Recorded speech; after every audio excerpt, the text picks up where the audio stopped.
Aussie.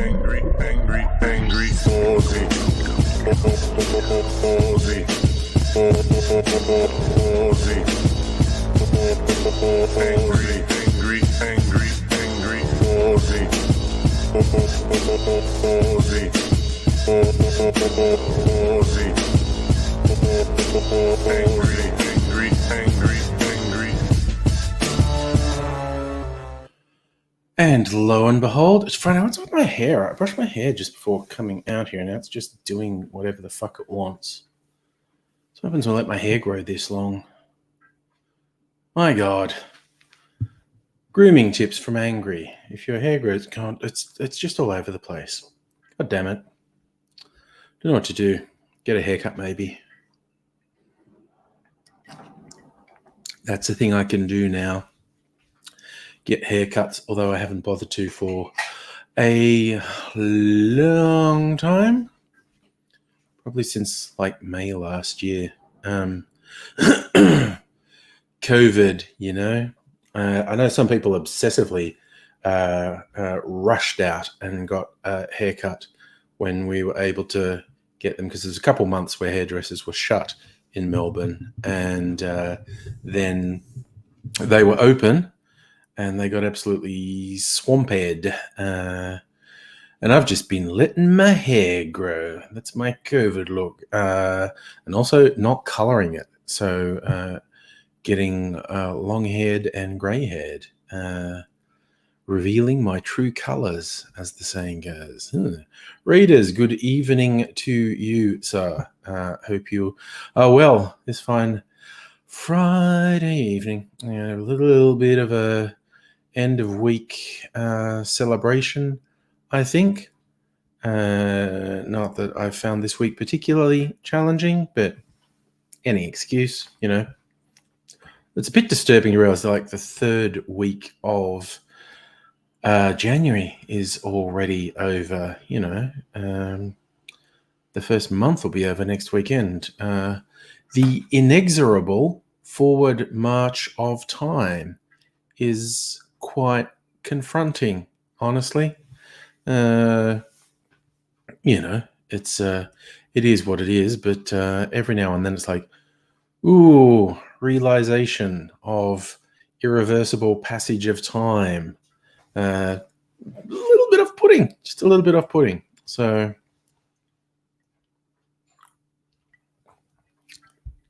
but we do what we do, essentially, and doobie-doobie-doo. Moving right along. I mean, it's just like not having to freak out about Trump anymore is like, wow, that is just a weird relief.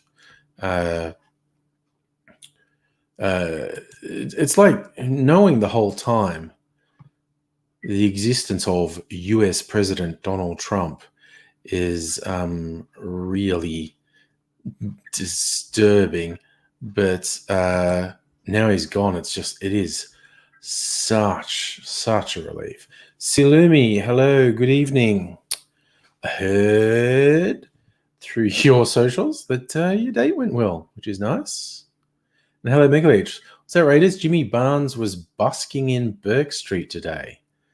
Well, okay, that's a weird one. I mean, I'd heard rumors he was hard up for money, but busking, right? So, yeah, that's a weird one. I'm looking to see if there's any interesting news stories. And Brisbane woman stunned by strange man pooing in neighbour's yard. That's a Queensland thing, I think.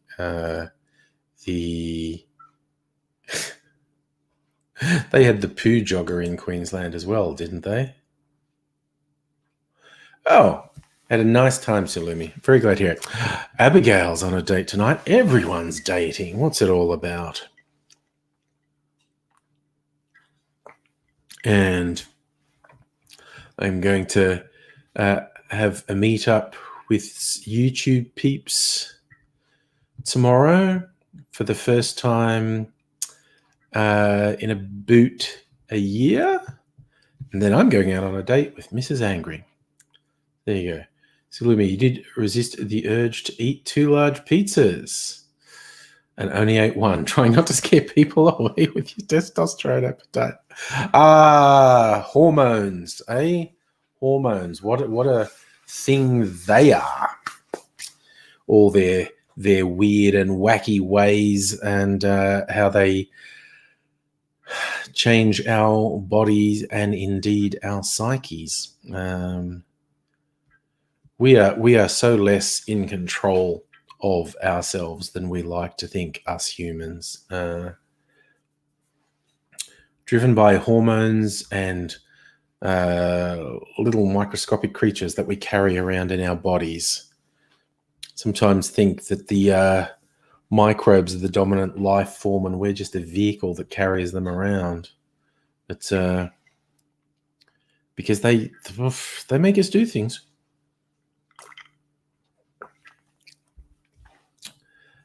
We have trouble controlling them, and they seem to find it easier to control us, which is disconcerting when you think about it.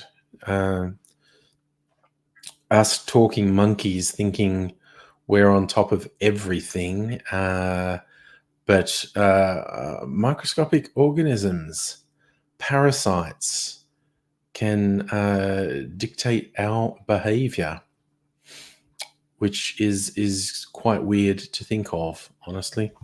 And what's you forget? Okay, this is like a question not really expecting an answer, but okay, when you see the evidence of things like evolution, and the other things we observe in biological studies, like a question you often ask when you see a behavior in something, whether that be, humans, primates, birds, lizards, fish, or microscopic organisms, it begs a question: what evolutionary advantage does that behavior give? And I don't think it's possible to trace every behavior and every physical characteristic to an evolutionary advantage, because there's a certain amount of randomness in there. But certainly dominant characteristics suggest they would be there and they would be so noticeable for some reason that had provided an evolutionary advantage. And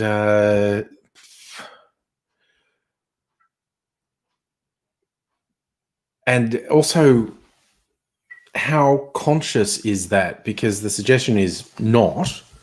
People and animals and organisms do not go around thinking consciously, I am going to do this, for it provides an evolutionary advantage. I'm more likely to pass on my genetic line. It's rather the inverse. There's a thing that makes you more likely to pass on your genetic line, and so the more of your species that has that thing, they're more likely to survive and pass on their genetic lines, and so those features become more dominant. But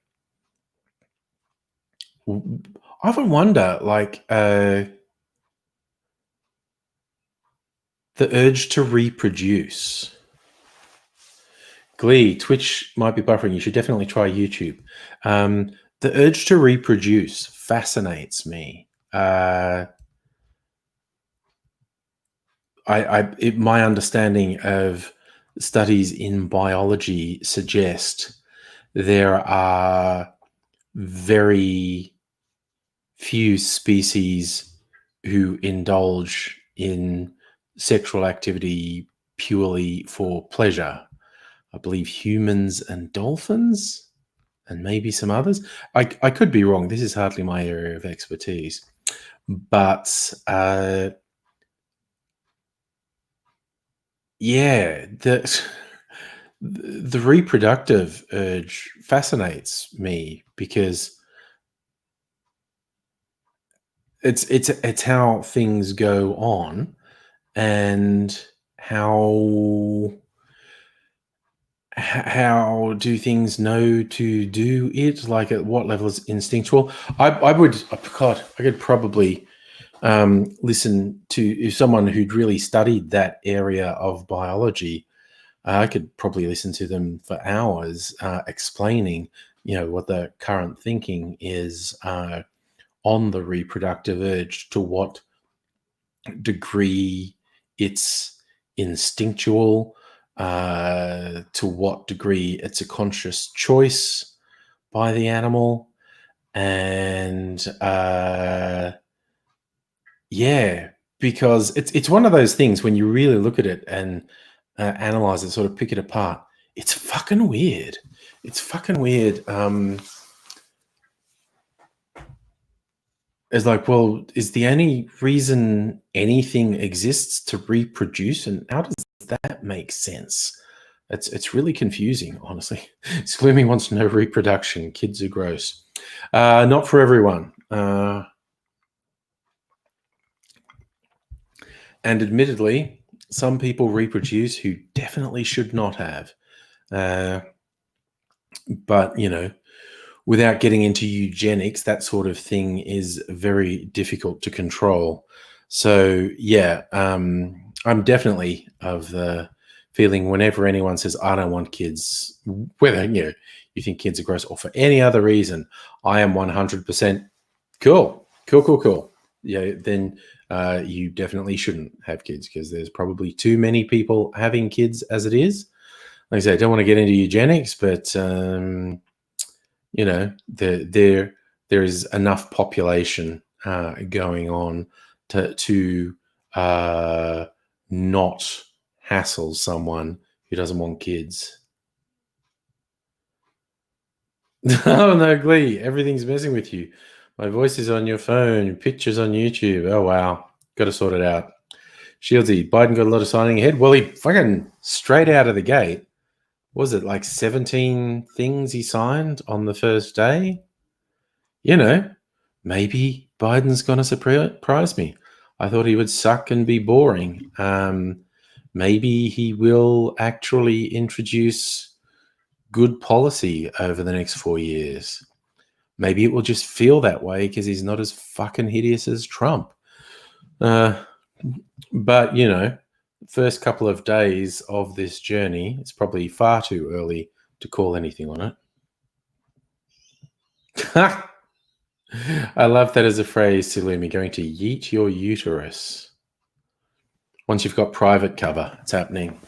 Yeah, I got private health insurance basically because there's a lot of cancer in my family. And I got freaked out, and I'm thinking, like, if I have to have anything major, I want to go straight into hospital, not be on a waiting list. Which, of course you can argue is fucked on a number of levels.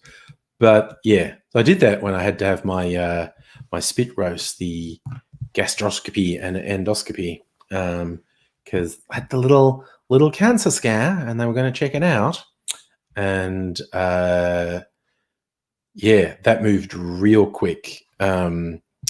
I got a referral from GP, talked to the surgeon, the specialist, and he said, oh, well, we can do it. And he's going to be next week. Do it tomorrow if you're ready. And I went, fuck it. I've been freaking out for a week about this. Let's do it.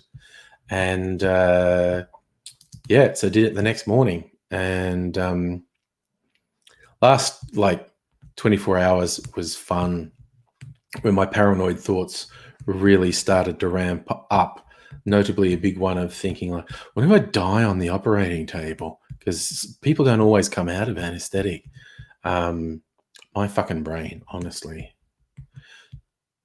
So you've been keen for yeeting your uterus and boobage Oh, yes, because gender affirming surgery is still elective.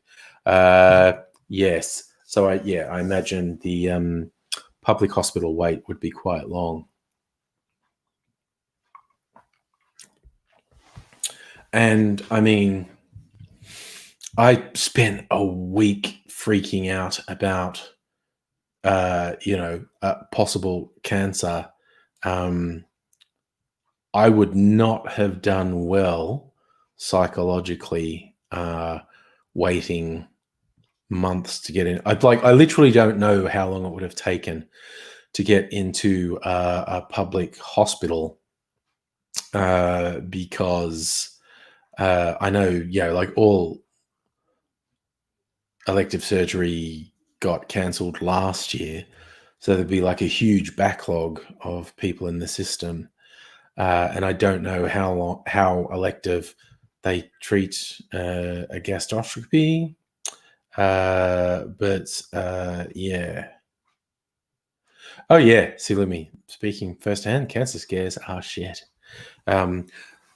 My poo test returned microscopic traces of blood, and I'm fascinated that the medical term was occult, fecal occult blood, like literally spelt the same way as witchy stuff. OCCULT.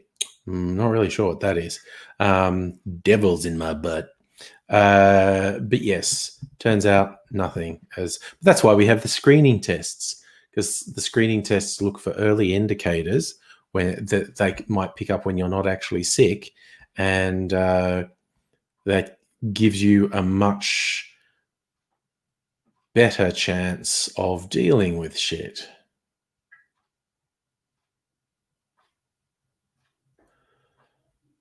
So she was thinking my doctor wanted a new golf bag. Maybe. The thing is, busy man. These specialists and whatnot. Ooh, Slim, you've had 3 or 4 thyroid biopsies. Just couldn't work out why I had a cyst on your thyroid. Yeah, that's one that acts up a lot. Yeah, us bloody frail humans that can get knocked off by any number of things. Ugly, you're doing your screening test because of my story. Well, it's a good thing to do.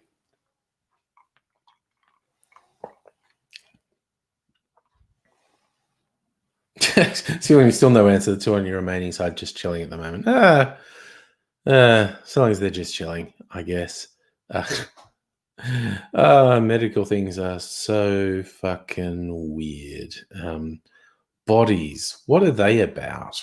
Why do bodies do the things they do? Because I always think about. I rewatched Mad Max Fury Road recently, just because it's the best. It's like one of the best movies of the last 10 years. And the War Boy with his pals Larry and Barry, the 2 tumors growing out of his neck. Because of the radiation, I assume, most of the War Boys have tumors and whatnot, which is another reason they're quite nihilistic about dying in combat and going to Valhalla, because they know they're not going to live all that long anyway.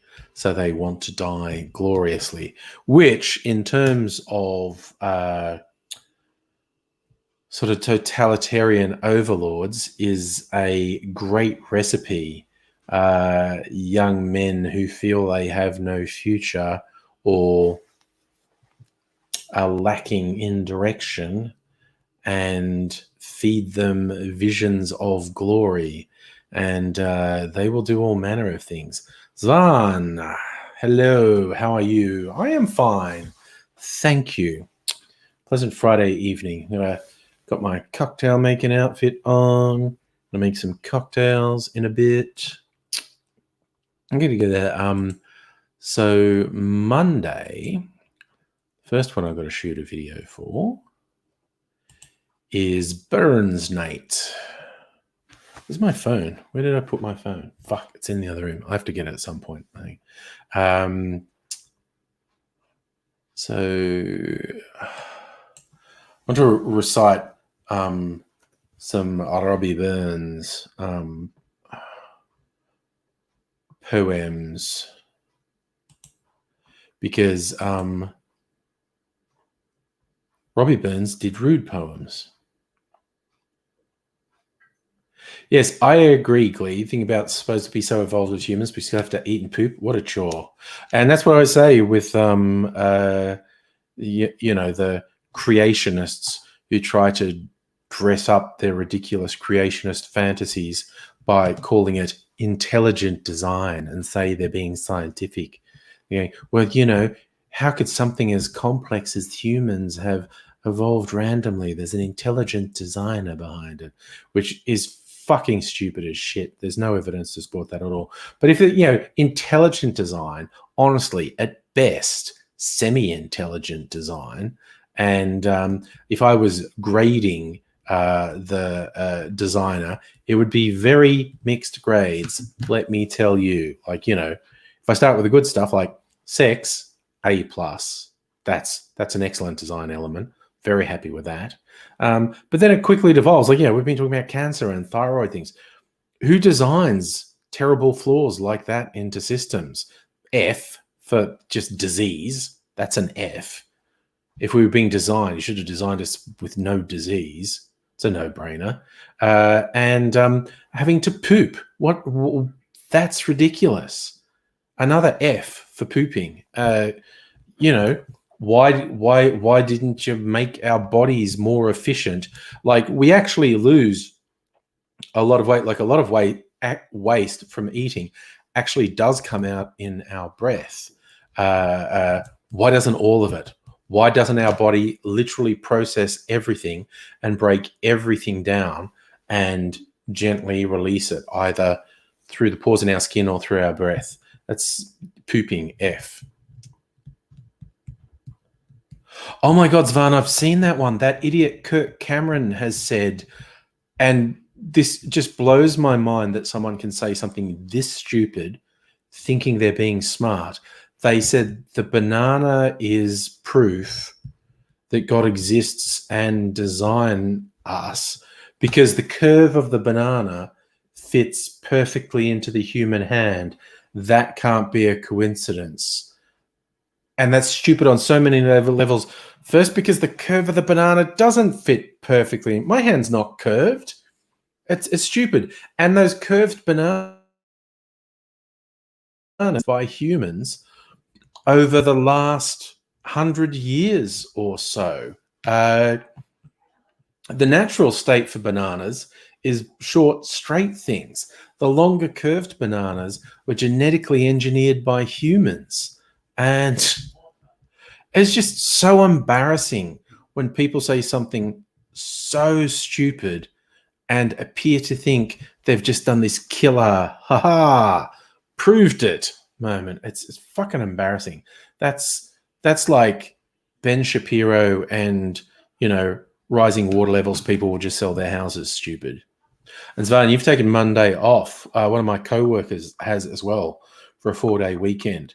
I'm going to be working on Monday. I just won't do much. Yes, Salumi, lemons are allowed genetic. Basically, all the fruit and veg we eat are genetically engineered. And in the last couple hundred years.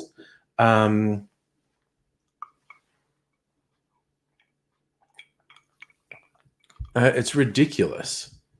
Stella, hello. Waiting for a phone call. Thanks for dropping in and saying hello. Danny on Facebook. Hope you well. Had a drunkard needed to be picked up near my pub. Brawl breaks out. Oh, damn. I need grog and I'm going to get grog. Oh, man. That does sound all kinds of unpleasant. Dear. Yeah, and wasn't my favorite the number of vegetables that were genetically engineered from the one common as the brassicas. That's it. I'll see if I can.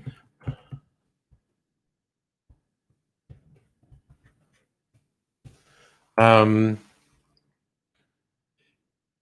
this is a classic. The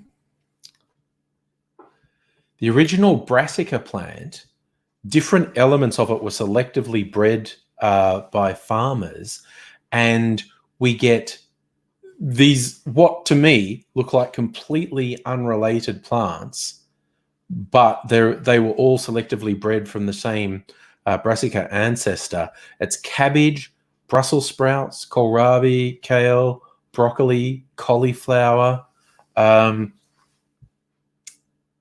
It's ridiculous that we can do something that radical. I'm not sure how long it took to actually do that.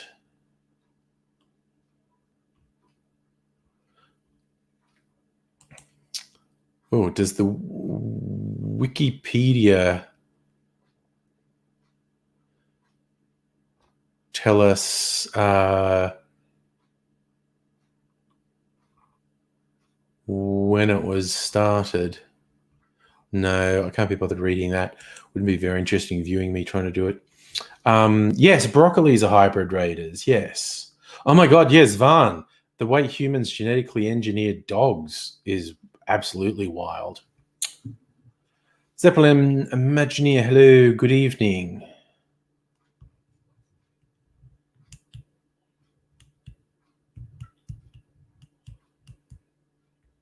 Yeah, exactly, Svan. So much of what is around us was intelligently designed by humans. Animals, you just can't stop us. Fruit, vegetables, flowers, birds, dogs, other domesticated animals, cattle. We just through selective breeding completely changed them to accentuate particular characteristics we wanted. It's quite ridiculous. Yes, Glee. That's just that Ian Jury reference. Ain't half clever bastards. He was a weird character. Not sure anyone but me and Glee would remember Ian Jury from Ian Jury and the Blockheads. They did have a track called There Ain't Half Been Some Clever Bastards. Probably his biggest hit, certainly in Australia, was Hit Me With Your Rhythm Stick, which I think is a sex thing. I don't know. But he had a physical disability. I'll look it up. No, that's news. I don't want news. Just a straight old search. Ian Jury disability. Oh, it was polio. Yeah, okay.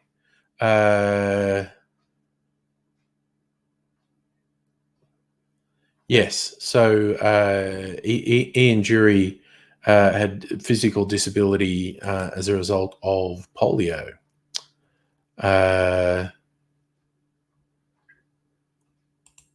So, and I remember, you get those UN years where there was, God,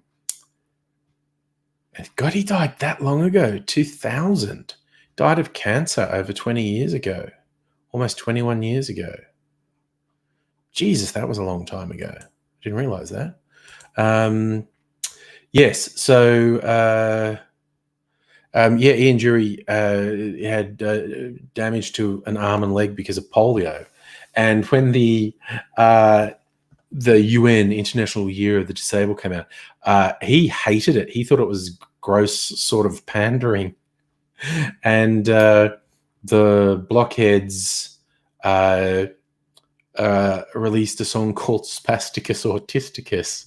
He's just getting up in people's faces because he hated the pandering as he saw it for the International Year of the Disabled, which was pretty wild.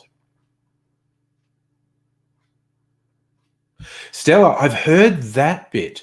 Dogs learned behaviors that trigger the same oxytocin response humans have with babies. So they've manipulated us to care about them. Yes. Jacob, got to use the Google News while you can. Oh, who knows where that's going? It's a really bizarre thing because it's like bad versus bad, and neither side is remotely trustworthy. Like, our government is slavishly doing the bidding of Murdoch. And to be fair, the other media companies like the idea of trying to milk some money out of Google as well. And so it's absolutely contemptible the way our government is doing the bidding of the Murdoch empire. But by the same token, Google's a really fucked company. It's very hard to take Google's side with things because they're so shitty.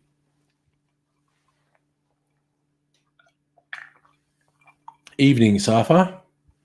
And yes, I hope YouTube doesn't disappear from Australia. Well, Svan, DuckDuckGo, that's the one that consolidates search results from multiple search engines, isn't it?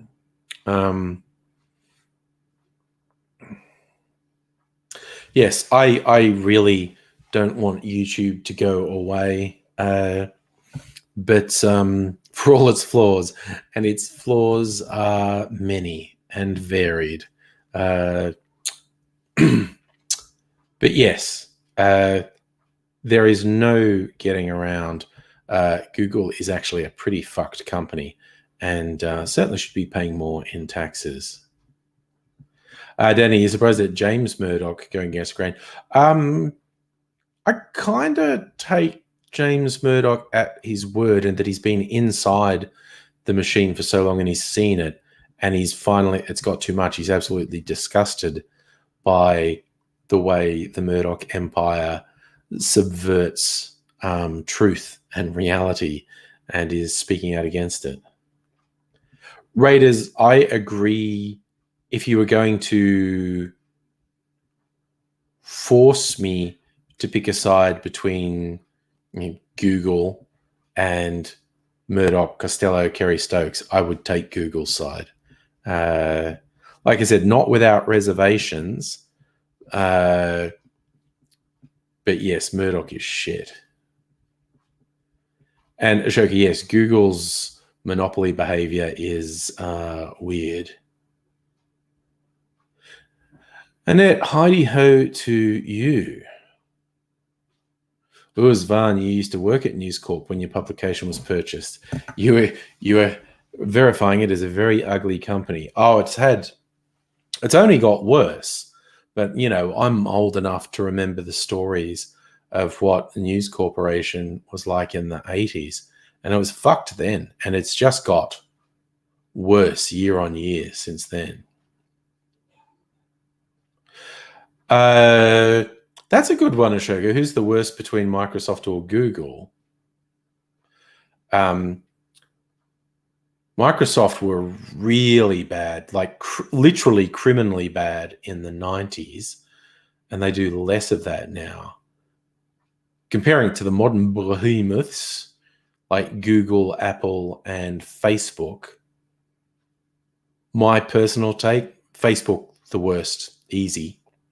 Apple the second worst, and Google slightly less worse than Apple. That's my take anyway.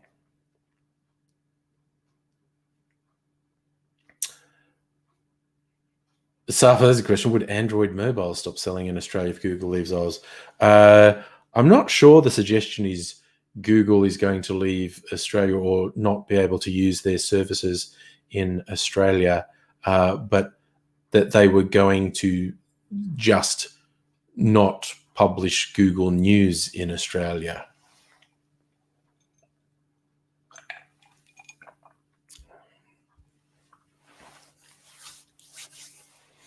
Annette, you're trying to decide between Google, Amazon, and Apple for home pod thingies. Oh, that's your thing. Personally, I don't like the idea of a surveillance device connected to the internet in my house. There is enough of what I have that is essentially surveilling me. But to have a thing that's literally sitting there, for it to work the way it works, it is eavesdropping on you constantly and is connected to the internet. Not for me. That's just not for me. Jeremy, what's the choice of beverage for tonight's party? Well, first thing I'm going to make is a Bobby Burns to David Embury's recipe.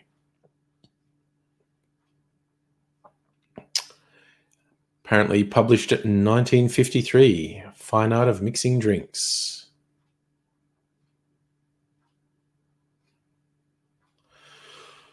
So I'm going to make a Bobby Burns, which is Scotch, sweet vermouth, Drambuie, and Peychaud's bitters. Safar, I know what you're saying, don't have too much, because going to the thing tomorrow. It won't get in my way, don't you worry. Stella, oh, do you think they'll pull the search engine? Doesn't seem likely. But who knows? Who really knows?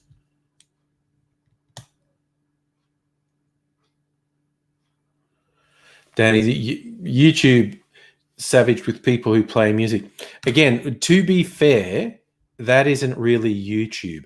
YouTube would prefer if they didn't have to police the content. But because of really fucking heinous media companies launching spurious lawsuits for literally billions of dollars against YouTube, they've had to be very aggressive with content ID, and to be safe in what the US calls safe harbor laws. It's like, okay, if someone says something's breaching copyright, our first action will be to remove it. So they, in practical terms, YouTube cannot evaluate each copyright claim. Someone makes a copyright claim, they have to go, okay, and delete it or punish the person. And then if the person in question believes what they've done is not infringing copyright, they can appeal. So there's that. So when people say, oh, YouTube's really shit with that, that's not completely fair, because it isn't YouTube's choice. They were pretty much forced into it. They could put more effort into being more fair, but there's very limited return to them in expending that sort of energy and resources. So,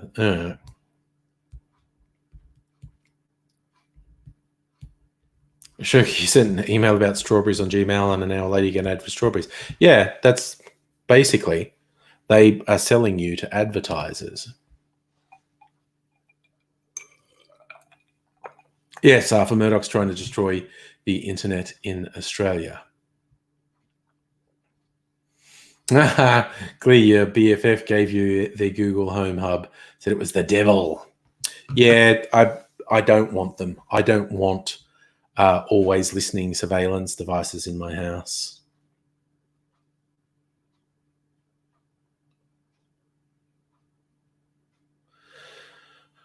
As you want, Zeppelin Imagineer, Apple Records. Yeah, they were always dickheads. And if I remember rightly, Apple Computers bought Apple Music, because for years there was an ongoing legal battle. Apple Records didn't think Apple Computer had the right to call their company Apple. And eventually Apple worked out, oh, we've got so much money, we can just buy Apple Music. And that will solve our legal problems, because we'll just buy the person who's been... No, it's really hard to fix my hair. Oh, Jesus, just looks so fucking weird. That looks a bit better. It's all boofy. Looks a bit better though. Yes, Safa, a mobile phone is enough surveillance. And I switched off the Siri feature. I used to have it on. Then I thought, yeah, that just means the phone's constantly surveilling me.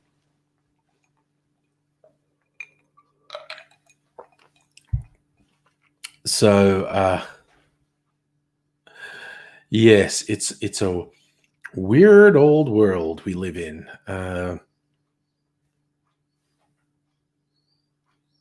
There's birds outside. Just hearing a weird noise I don't usually hear. I think some different birds. Bit of a leafy suburb. We do get a few birds around here, and some of them are very vocal. Shoka, if you have to send encrypted email, use Proton Mail.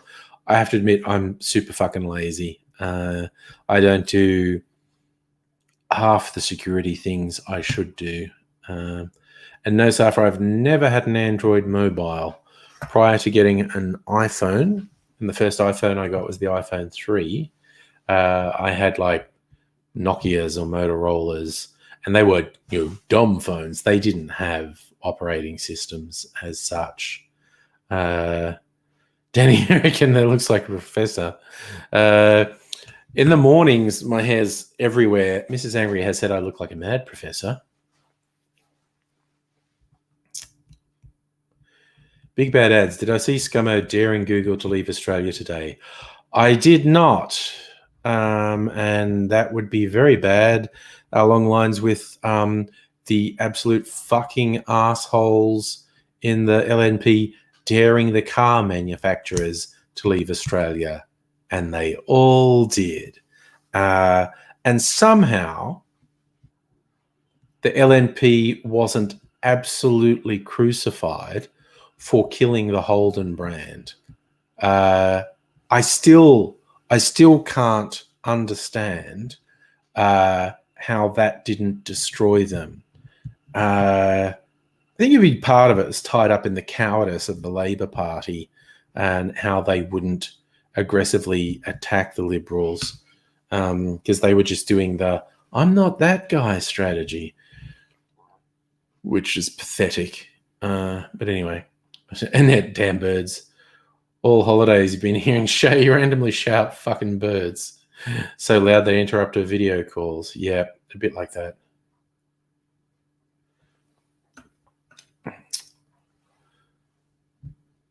It's funny you're saying GM left all right-hand drive markets. Yeah, but it wasn't just GM. It was Toyota and Ford as well.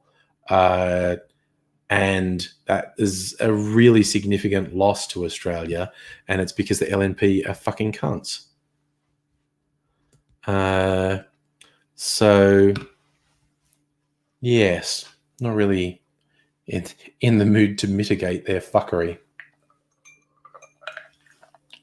Danny, you still got your same first phone number. I think I changed phone numbers. I think I only changed phone numbers once. Not completely, because back in the day, you used to be able to tell what phone company someone was with by the prefix on their mobile, because all the phone companies had different prefixes on their mobile and they were unique to that phone company. And then number interoperability came, so you could change carriers and keep your number. But I originally had a Telstra number, and I forget what it was because it was so long ago. And then at one stage, I had a phone with 3 who don't even exist anymore. But yeah, number portability came in and I swapped back to Telstra. But I kept the number. I've had the number for a really long time. Anyway, Hellshade had your party on the 20th and got a bit toasted. Oh, there you go. Yes, Arthur, that's a question I was thinking too. How usable is an iPhone 4? Can that even do 4G? I wouldn't have thought so. I don't know. That's right, Safa. Vodafone bought 3. Yes. And I was actually with Vodafone for a little while. And then I swapped.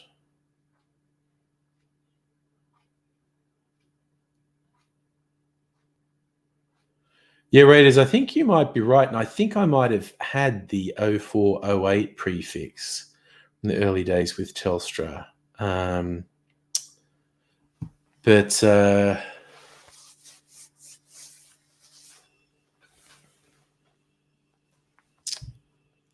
I think you're making a good point about automakers getting subsidies everywhere and them being assholes. And I certainly don't want to act as if the auto manufacturers are wonderful saints and whatnot.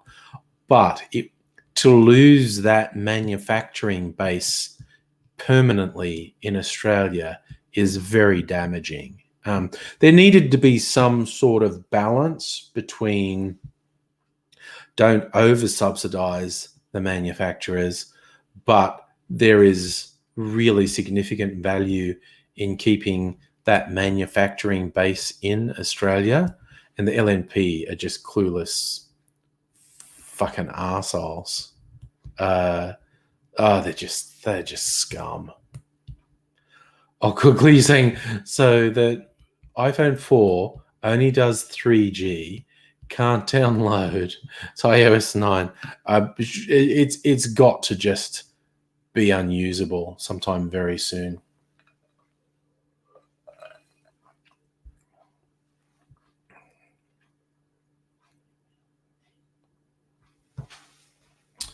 But I think I would be tempted to have like a non-smartphone rather than a really outmoded smartphone. I'd just be very worried about its reliability.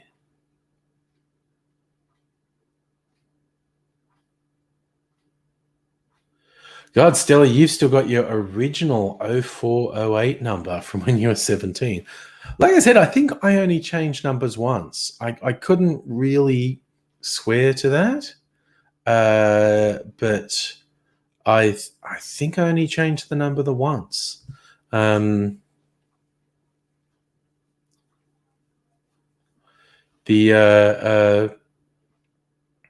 I still remember. So the first, I could even track to when I got my first mobile, because it was when my ex was pregnant with my daughter, who's about to turn 24. So I got my first ever mobile like 25 years ago, 24, 25 years ago. So that was it was 97. It would have been 97 when I got my first mobile. And it's this clunky bloody Motorola thing. And that was back in the day when mobile plans were really complicated and indecipherable, because they were trying to say like, oh, a call costs this much connection fee and that much per minute. Unless you're on this plan, then it's this connection fee and this much. And it was impossible to work out what was the best plan to be on. They were just fucked. They were absolutely fucked, the early mobile plans. Now what you worry about is data, which is, it's nice. It's cut and dried. It's like, okay, I just want to know how much data is going to cost me.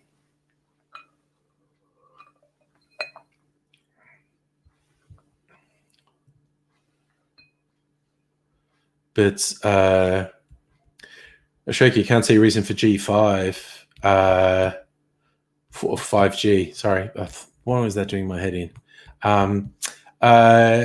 I can really fast download speed, and being able to, if it's affordable in terms of data, being able to do like live streams from a phone from anywhere. Geez, I'm down for that. That's that's pretty cool. And people will come up with reasons to use 5G. Off the top of my head, probably augmented reality, and that will mostly be games, but things to help tourists as well. But yeah, just connecting stuff to the internet. So yes, I like the idea of fast streaming from a mobile thing.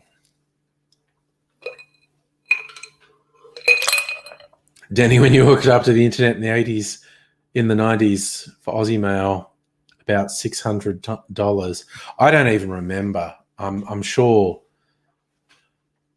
my early connections were ridiculously expensive. I think I signed up with one or two back in the day when there were independent ISPs, like really small businesses that they gradually all got swallowed up. I think my first ISP was TPG, and they may well have been the first independent ISP in Australia. They may have been.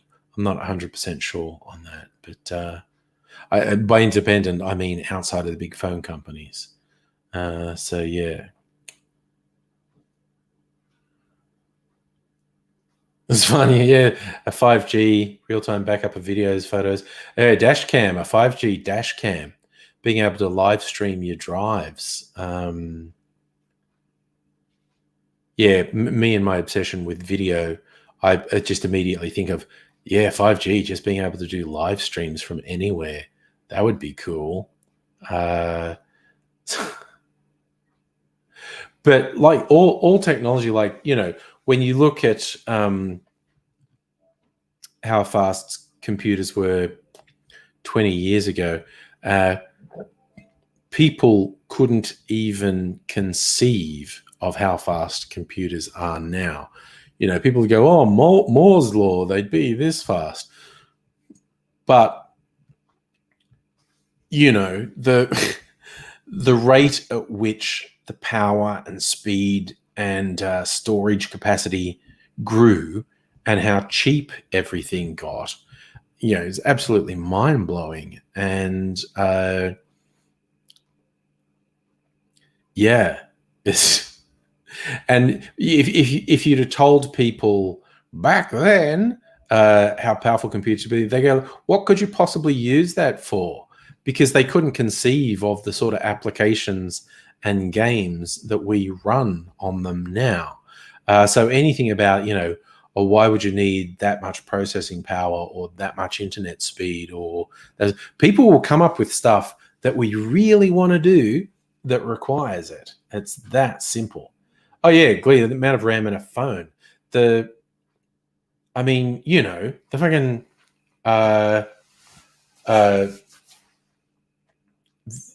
the iPhone would freak people right the fuck out 20 years ago. The power of it and what it can do. Oh yeah, Shoki, the thing with truck drivers, I think I first read that a couple of years ago, because the first thing to be autonomous will be trucks. And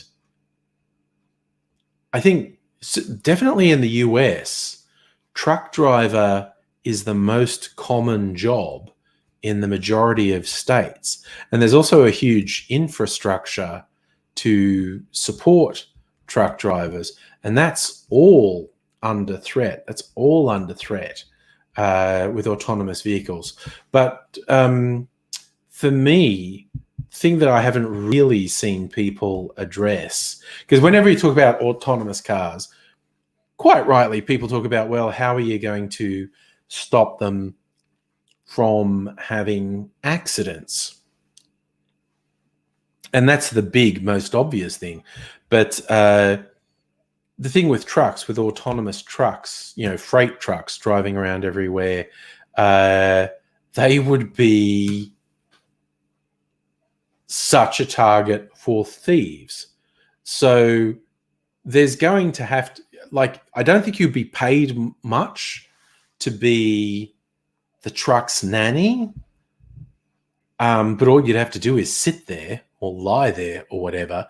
I think even an autonomous truck would require a human to be in it, even if it's just, to watch things and call the base if something breaks down. But an autonomous truck would be such a target for thieves, and because some trucks carry extremely valuable cargo. And if you can imagine, if a truck was completely autonomous, just how easy it would be to hijack on a highway.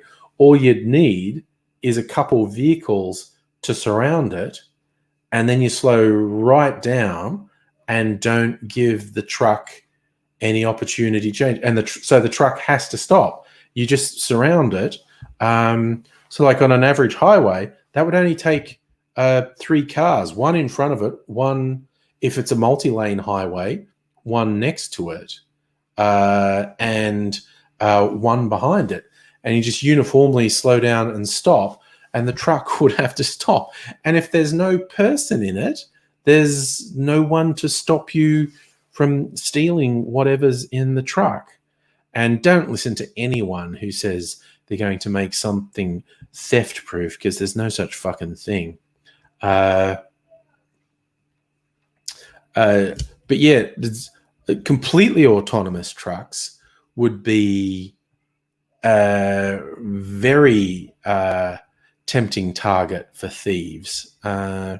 And so I've not heard anyone say, well, how would you deal with that? Except, they do sort of hand waving of, oh, there'd be a way. It's like, no, there wouldn't. Unless you're going to let trucks run people off the road.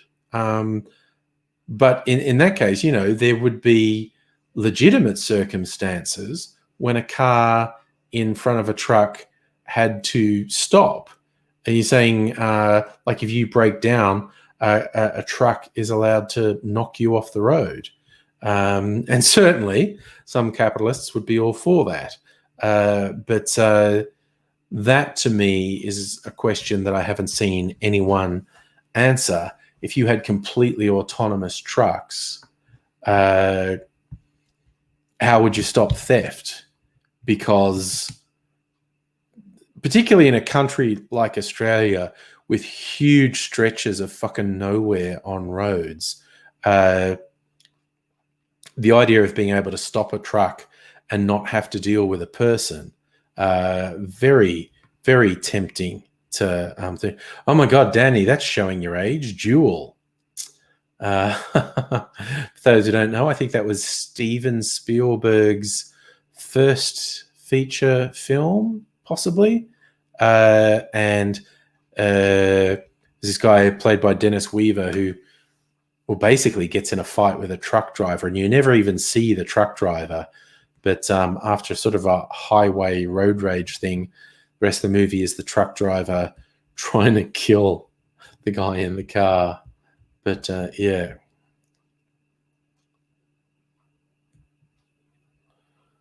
Was that Safa? Who's planning inland double-story cargo trains to get rid of trucks? That's not something I've heard. And particularly, again, the LNP is aggressively against improving rail freight. Personally, I think we should put an enormous amount of resources into rail freight. But politically, particularly the LNP, they're aggressively opposed to improving rail freight because of their donors who run trucking companies. But it's certainly something I'd like to see, but I definitely haven't seen anyone saying that's what they were going to do. All right, you know what I'm going to do? I'm going to do my first cocktail, and you'll get to see me doing it. I've just got to set up, and I also want my phone, which I've left in the other room. So I'm going to quickly go and get my knees, my hips. I'm old. Oh God.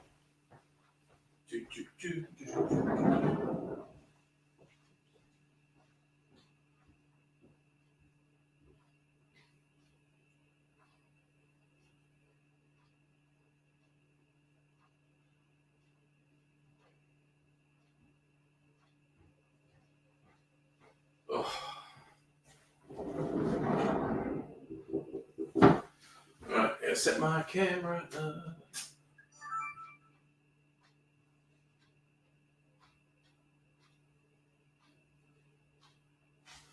All right.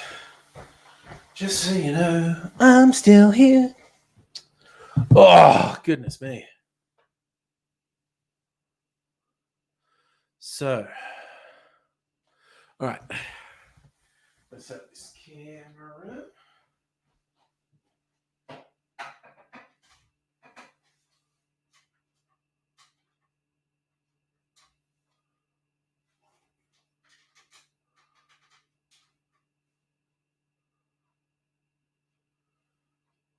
That's about right. I'm going to set up my camera framing. No, that is actually very wrong. That's very wrong. Oh. I need to be rich and have a whole crew.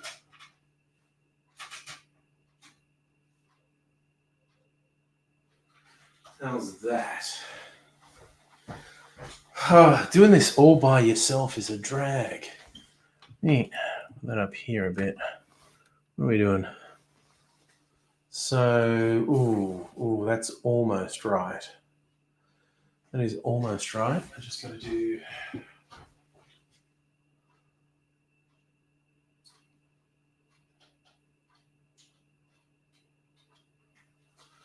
How's that?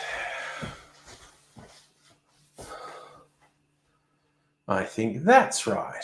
I got my framing right. I didn't get these really unflattering. Danny, how's Aidsy? Aidsy is not well. He had a seizure in the live stream on Sunday night, and I talked to him yesterday, and he's still feeling not well. Needs to take a bit more time off to hopefully feel better. Who knows? We might actually hear from him tonight. But we've got another cicadas or crickets out there. Hoping. That's the other thing. I think I need to change the batteries in my old faithful Zoom recorder, which I think has served me for over 10 years now. I don't remember exactly when I got it. I think it was more than 10 years ago.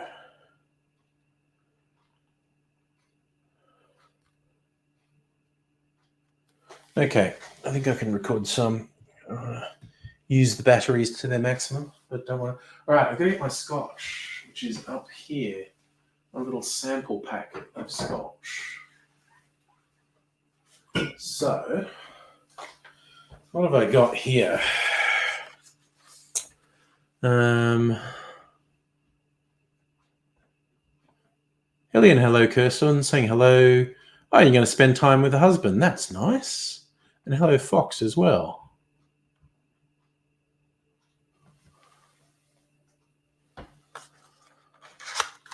Glee, you and AT have Eclipse in common, yes. So what will I make?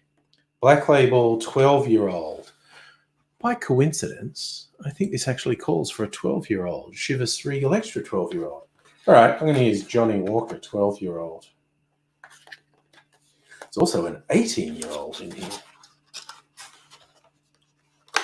Oops, left the camera on. So, Sweet Vermouth Drambuie. Got my Sweet Vermouth in here. A little bit left in this bottle. Drambuie, which I think I put down here. Where did I put the Drambuie? That's it. Drambuie.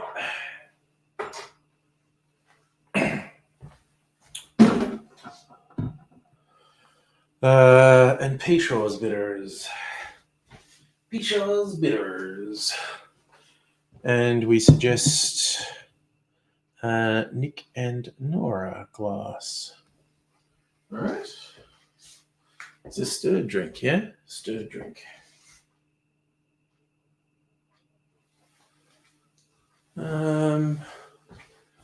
Sorting things out here. All right. Got my nice stirring glass. Want my stirring finger, which is just here, I think. Got my stirring finger. Thanks to Annette. 2 ounce, 1 ounce, quarter ounce adrenaline here. Just like, oh, I need my jigger.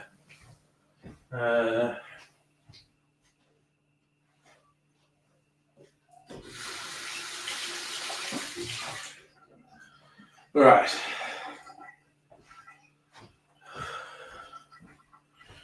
Got my jigger.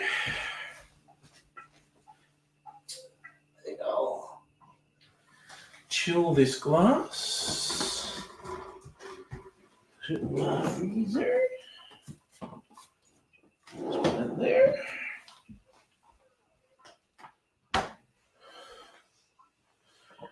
Ugh. No, I want a spoon to crack ice with.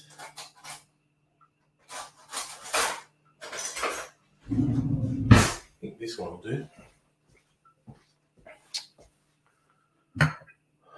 All right.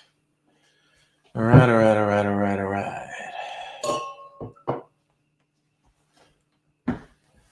Well, it's off in preparation.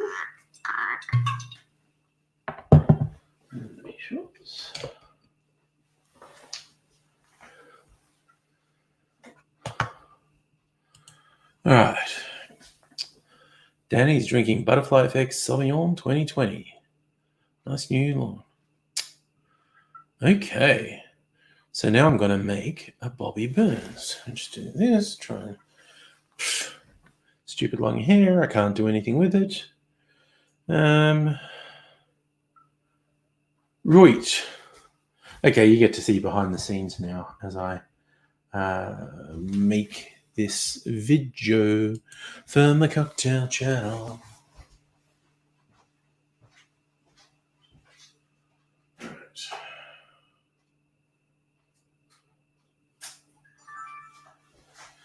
Ugh. Just double check the framing while my recorder things up. That doesn't work at all in terms of seeing my tie. I also need like a crew to, dress me and make me look presentable because I don't really know how I look. All right, so got my recorder, got my camera. Really hoping the recorder doesn't pick up the crickets.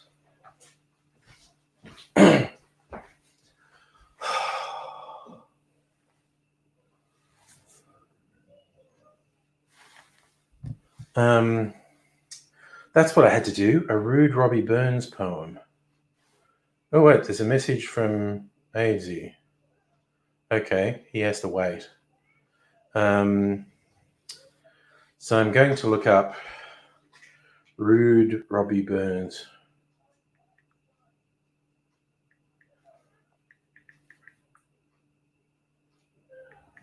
Rude Robert Burns poems. Top 5 rude poems of Robert Burns.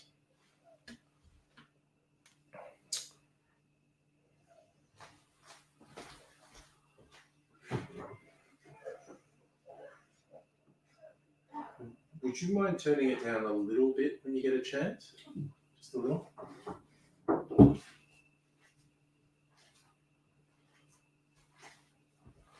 All right. So I want to recite some rude Robert Burns poems. I haven't bothered to memorize them. My girl, she's airy. All right. So I'm going to... Oh, God, I set everything running. It's been running for a minute. All right.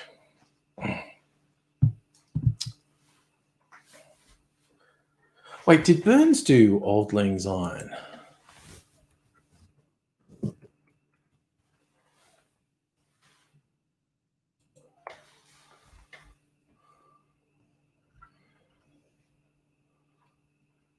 It was, okay, it was Robert Burns. Okay. Long story short. Okay.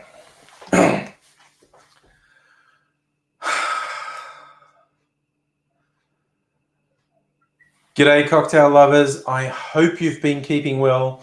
Also, hope you can't really hear the crickets that are making a lot of noise outside as I record this. I think my audio recorder is a bit localized and you won't hear it, but my apologies, because I'm certainly finding them annoying, but hopefully you can't actually hear them. I'll put that aside for a moment, and I'm going to make a special drink to commemorate Robert Burns, Scottish poet. Most famous possibly for Auld Lang Syne, the New Year's Eve song. He didn't write it as a song, he wrote it as a poem, and it was later turned into a song. And he's also a filthy man. Filthy man, wrote lots of filthy poems, and I'm going to recite one or two. But yes, Monday, 25th of January, well, it's Monday in 2021, but it's the 25th of January is Burns Night, where traditionally recite Burns poems and revere the man. And there is a cocktail called the Bobby Burns that's been around for a long time in his favor. And there are lots of variations. It is unsurprisingly a Scotch-based drink, and but what goes with it? There are a few little variations, and I looked at some of the variations, and the one that I like the sound of most was David Embry's version, which he published in his 1935 book. So that's how long that's been around. This one has Drambuie. I'm looking at my ingredients. What's commonly in a Bobby Burns is Scotch and a vermouth and a herbal liqueur. And some people say Benedictine. Embry said, well, you know, he's Scottish. We should use the Scotch-based liqueur, which is Drambuie. And I find that hard to fault. And I just like the look of this recipe the most. So that's what I'm going for. So for Burns Night, let's do a Bobby Burns.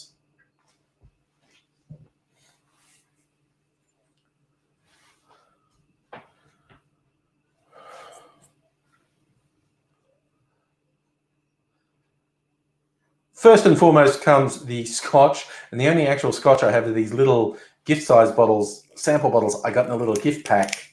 And I'm going through them one by one because I don't do that much Scotch in cocktails. This one is a 12-year-old Scotch, Johnny Walker's Black Label, but we're starting off, it's 2 ounces or 60 mils of Scotch. I might just have to knock this last little bit back.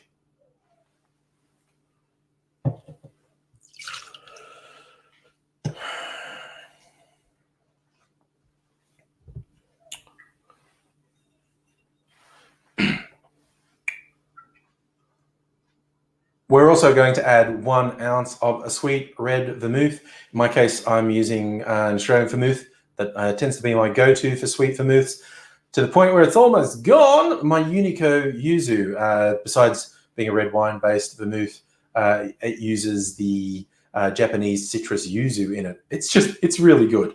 And I might have to get some more when this is out. But for this cocktail, we're doing 1 ounce or 30 mils of sweet vermouth.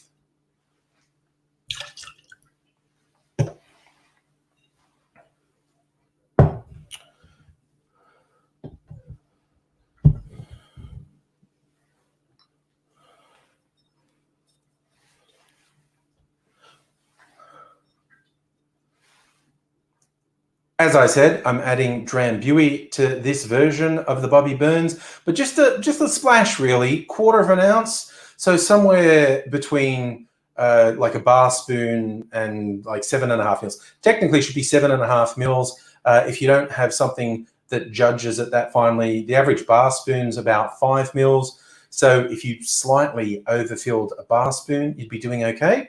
So we are going to add 7.5 mils or 1/4 ounce of Drambuie.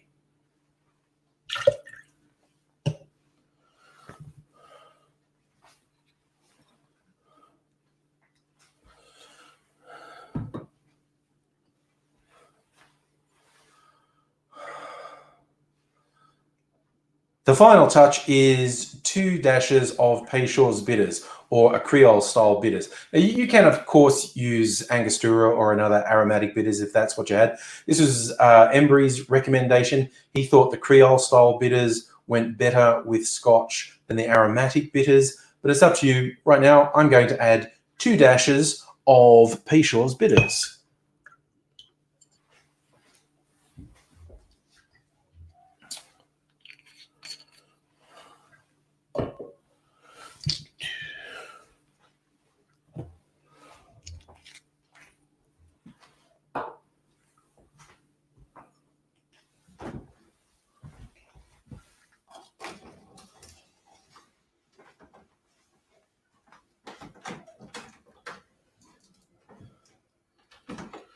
Yeah.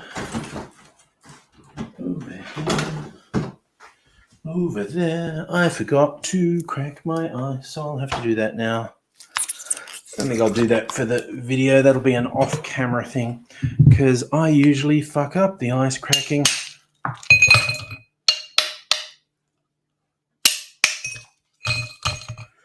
And I'm putting it in the wrong glass because I'm a fucking numpty. Always do something wrong. Like I said, I'm glad I did that off camera from the perspective of the video. Ugh. Okay, missed the glass completely. That's what always happens when I try and crack ice. That is good enough. All right. Ugh. Not as cool as the guys who can just go crack and get it to work perfectly. Well, got my stirring finger.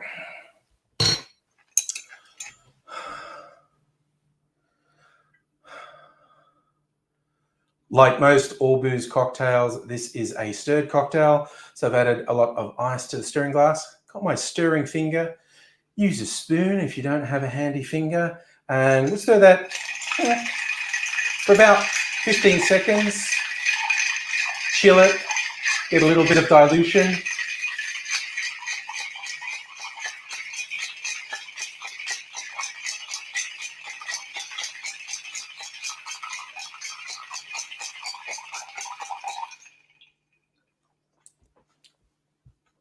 Ooh, my glass.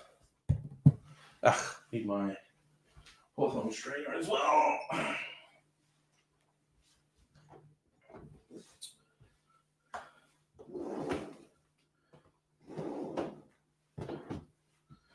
Right.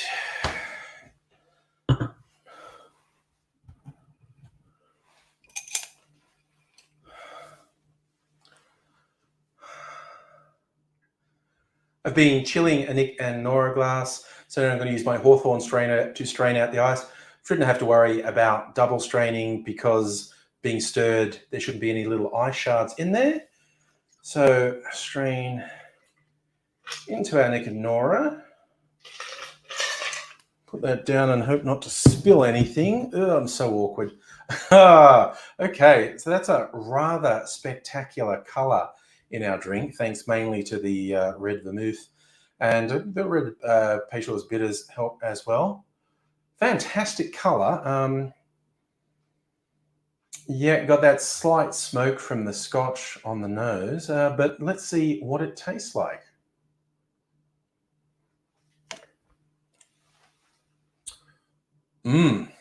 Oh, that's good. Oh yeah, it's the vermouth stops the scotch from dominating, but you still get that smoke, particularly on the back palate as it goes down. It's pretty good balance. You got just the light herbal notes from the Drambuie as well. Oh, I think that's worthy of Robbie Burns, that one. That is quite good. Nice looking drink as well. I do like the stirred sipper style drinks from time to time. It's good to mix things up. Not everyone likes the boozier drinks, of course, but I like to have a little bit of variety in what I drink. And this one seems particularly fitting for Robert Burns. Get absolutely fucked and stop fucking messaging me. Jesus fuck.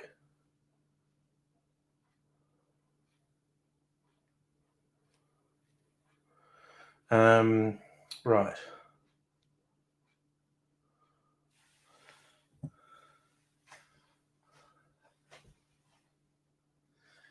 And while Robert Burns is revered, as I mentioned, he was filthy too. And I could have been really professional and memorized these poems, but I didn't. But I found some I want to share with you. This is like a love poem. It's called My Girl, She's Airy.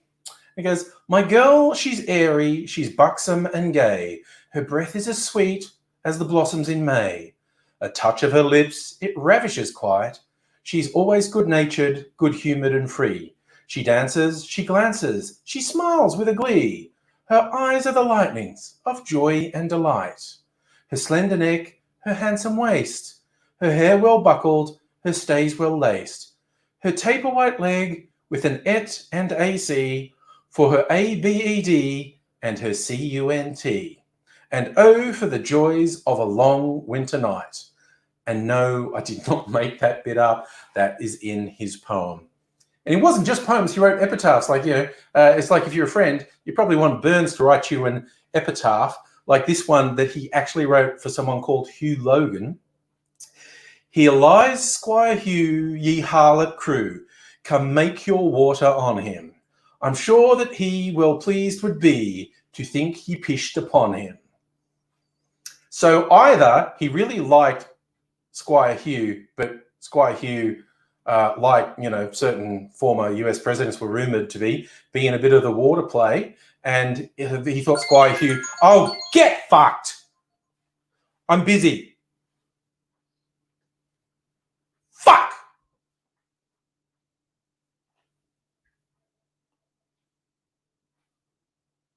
Fuck. In the middle of a fucking sentence. God fucking damn it. That's me being genuinely angry.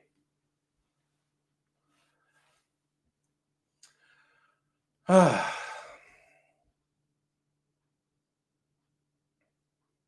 right, I'll start with that poem again.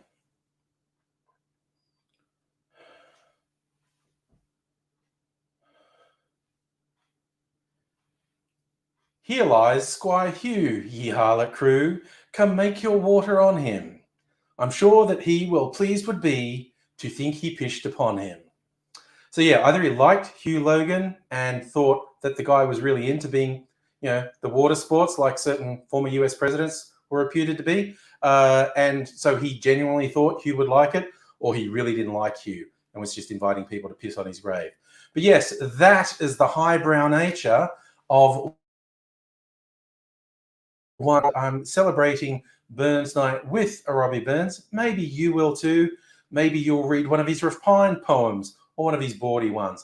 Whatever you do, I hope you have fun. I hope you look after yourself, look after the people around you. For more I'm probably never reading Robert Burns poems again, but if you're not already subscribed to the channel, it would be great if you did.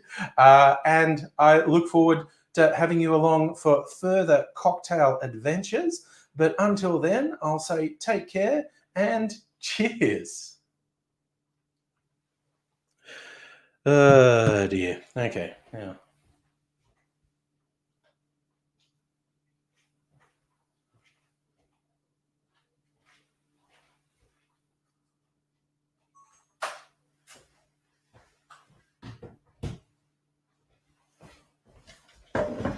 All right.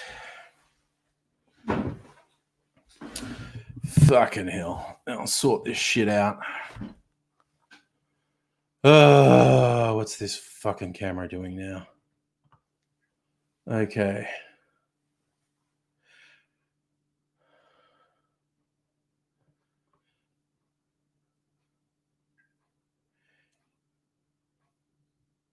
So, okay, I'll tell him now. There we go.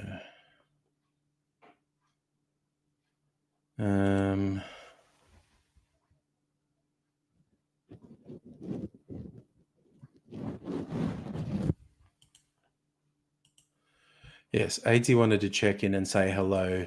The theory is he's not well enough to be here very long, so I'll let him know now's a good time.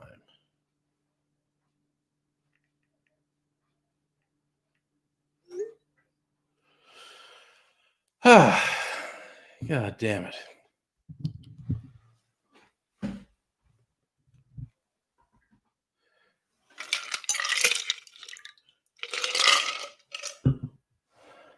And while you're all busy telling me shit I fucking know in chat, I'm also not looking at chat while I'm making the video.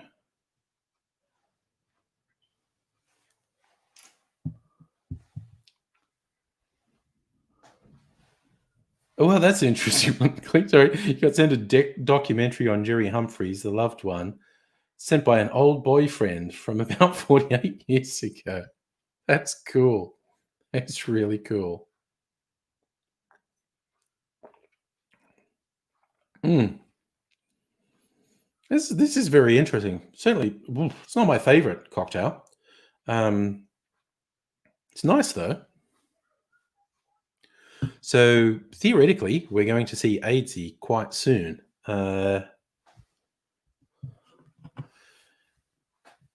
Because he knows I've sent him the link to join now. So we should see him soon-ish.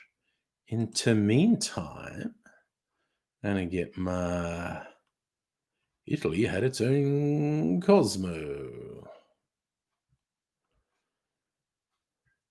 Here's it, a drink called the Yellow Parrot that I was going to make. And speaking of yellow parrots, it's Hello.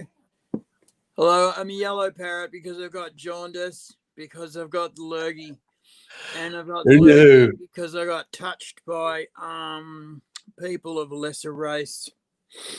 And creed. Yeah, I won't say what they were. Probably best not. Oh dear. No, probably not. Actually, no. Yeah. No, man. Okay. Yes, I was shooting a cocktail video when you started making my phone make noises while I was in the middle of sentences. So that's why there was a delay in responding to you. So. No, it was because you hated me because I was white. I do now, but that's okay. Born with all the privileges that you'll never have. You know, I saw Biden's speech and was disgusted by it. Unity. Yeah, you'd be more on side. More on side with the way Scummo's been this week. Hey, you'd be more on side with the sort of shit Scummo's been saying this week, like, "Oh, you think the Aborigines had it rough? The people on the first flight weren't having a real flash day when they landed either." And fuck you! Yeah, fuck you with a stick. That's what everyone's saying to him. Yeah, Day's gonna be fucking joyous. Oh, everyone's gonna be fucking holding hands this time round. Yeah, Scummo saying shit like that. Oh, and fucked. He also apparently has planned to give scumbag, homophobe, transphobe Margaret Court literally the highest honor you can give an Australian citizen. So he is such a piece of shit. Get fucked. Yeah. Get fucked. Oh, Scotty from marketing. When can we vote you out, you piece of shit? Later this year, except that requires Labor to be halfway fucking useful, which I honestly don't feel good about. But fair enough. I mean, not in terms of the party. Like I think, as much as I find Albanese to be an horrific disappointment, he, as a prime minister, he'd be orders of magnitude better than Scummo. And as a government, the Labor Party would be orders of magnitude better than this fucking shit show we've got now. But I just don't think they know how to reach the public at the moment. It's quite depressing to see. Yeah, fair enough. I think vision of firefighters refusing to shake Scummo's hand. Scotty from marketing in his Hawaiian gear. Pictures of Scotty from marketing vacillating while fucking COVID-19 was going on, and pictures of our downward trending economy would fucking maybe do it. Depends how hard Labor are willing to go. I think they should go well hard myself, exactly along the lines. Fucking go very hard. especially on the fires, especially on the disease, especially on the economy. And I think they'd be fools not to. I think they should politicise this disease because that's all the fucking Liberals ever did when they started. Yeah. They fucking did not hold back one iota. Every time anything that smelled of Labor was in power, they fucking piled on the shit. And now that Sydney's in trouble, he's doing a wonderful job. Oh, they're getting clusters every 15 seconds and they're doing a wonderful fucking job. They can't control a fucking fly in a fucking locked room, but they're doing a great job. Oh, Sydney's not allowed to go anywhere and they're fucking going to get fucking outbreak after outbreak after outbreak. But they only last 3 weeks, don't you know? See? That's a pattern that no one noticed before. Well, they did actually. And they noticed it because fucking Victoria reported it. And what do they say? Corroborated it with Western Australia and with South Australia, and used the control data from Tasmania and from Canberra to check the numbers, and Israel they used as well for outbreak data. So this. Yeah. I think it would be an abrogation of responsibility if they didn't go really fucking hard on how shit the Liberals have been and how badly, they should basically have the graph of take away COVID and see how badly we went and look how badly we were going. If it wasn't for Daniel Andrews' fucking handling of COVID-19, not fucking Scummos, but Daniel Andrews' handling of COVID-19. All the state premiers, you look at from the get-go, he's been arguing against everything the state premiers did. And the state premiers every time went, so cool, but get fucked. Yeah. And they repeatedly just said, nice opinion, Scotty, go fuck yourself. And like he was really opposed to the whole closing state borders thing, but the overwhelming evidence is that was integral to preventing the spread of COVID and has made everything more manageable. And just time after time at his national cabinet, he's been all petulant with, and the state premier has said, fuck off, man, just fuck off. Yeah. Yeah. You've got this mythical economy you keep talking about. Look around the world at the places with the tens of thousands and hundreds of thousands dead. What do their economies look like? A, worse than ours. B, they've got a mountain of dead people on top of that. Yeah. Just like, Jesus Christ. It was like Biden fucking said on his opening address, this disease has killed more people than we killed in World War II. Of ours that we killed in World War II. Yeah. And fucking, that's got to start to wake the American people up into, hey guys, you've got a problem. Yeah.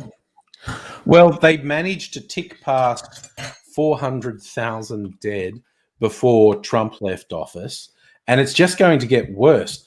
Biden's not going to be able to turn anything around inside 3 or 4 months, and it's just going to get worse. And but when he does, that's going to be miraculous, and he's going to be on top of it, and that's going to look great. If Republican state governors don't subvert everything he tries to do, which is that's absolutely true. This is absolutely true, and I just get the feeling they're gonna do it. I just get the feeling he's gonna fucking have the word and go, guys, everyone's dying. What do you want to do? Yeah. Let's look at your economy. You know. Oh yeah. Without You haven't without got- the without the bullshit messaging from Trump, like even the chief medical guy, Fauci, the epidemiologist, being interviewed, and he's just all happy and smiles in the thing, and they're going like, "Are you relieved?" And he's just going, not having to deal with stuff that's just not real is so liberating. People are openly saying that the guy was a demagogue, a fool, dangerous, an idiot, and was a liability. Openly saying, Republicans are saying the party has to be burned to the ground and rebuilt from the ground up, to protect ourselves from this. We have to basically fire the place and rebuild again. And they for the first time in a long time looking at, because I mean everyone polls, they all look at the polls relentlessly, and out into the future. Sorry, did you hear that? My laptop just started making noise. All right. That's okay. Out into the future, there's polls that are saying that Americans are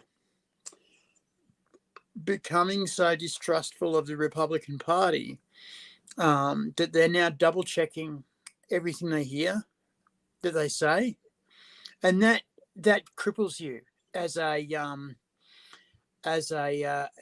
head kicking government. They lost the Senate.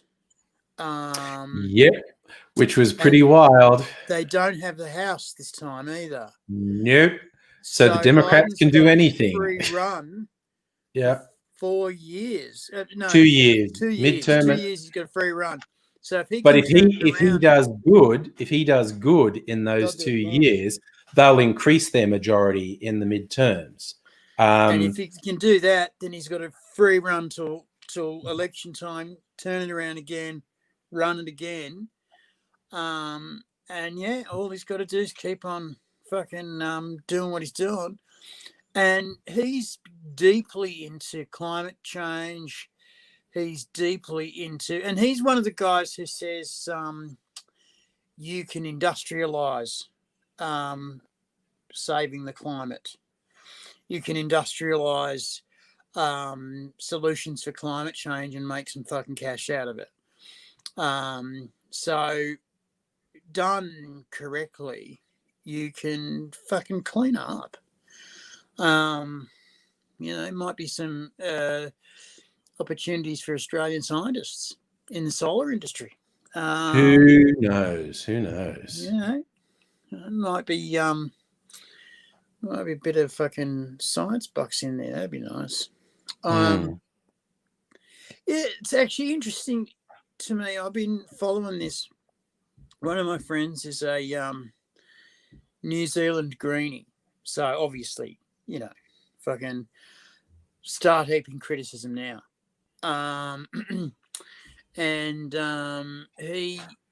He's I kept on saying to him, look, I love what you're saying about the planet's in peril, but all you're offering is you mustn't, you're not allowed to, and you've got to walk everywhere, and that's not gonna cut it. People like refrigerated goods. They like travel. So what you've really got to do is work alternatives, and you've got to you can't use less electricity. You just can't. Our society runs on it. You've got to either make your stuff way more efficient, which can be done, or you've got to generate that electricity in different and interesting ways. And so, there's actually a lot of tech about algae generated fuels and about hemp generated fuels. So many burning fuels that are much less carbon emissive. There's the whole fucking hydrogen economy going on, and people say, "Oh, this is really inefficient. You just couldn't do it." And Scotland now have put out rows of ducks. Now, rows of ducks. So what they are is they're a bobbing cam almost that sits in the ocean, and all they do is they ride the waves up and down, right? And they're tethered at one end of the hinge, and of course at the other end you've got this fucking dynamo, right? And all it does is put just bits of electricity in, as the waves go past, and you have long strings of them across the waves. And just as the waves bob up and down, they're just pumping little bits of electricity through. And you get thousands of these together, and they're cheap as fuck to make. They are cheap as fuck to make. And as they rust out, you just replace them. Burn down the metal and go again. Because they're like Legos. They clip in, clip out. Or if you want to get fucking really tight about it, you paint it like the Sydney Harbour Bridge. And you then get the electricity, hydrolyze it, and you just bubble hydrogen in the fucking collecting tank for a few months, come around every 3 months, fucking put it into fucking ships and then take it around to the fucking port. There's people in MIT, Harvard, Princeton, and University of Utah who are working on a thing called wet hydrogen. Wet hydrogen. Wet hydrogen. And what they've done is they've ionically got a whole bunch of hydrogen to stick around a binding atom. Now it could be methane, but it could be something else. And I think that's actually part of the secret, is they're not telling us what the binding atom is. Okay. And the idea is that it sits as a liquid at room temperature, and then the top layers start to gasify off. And so you fill your tank up and you close the tank, and the top layers of this hydrogen just gasify off quite neatly. Okay. And you run your car either through cells or through turbines or through fucking the banging cycle cylinders. So that's interesting. But see, you don't hear about any of that because you'd have to put in some concern. It's way easier just to fucking drag rocks out of the fucking ground and burn them.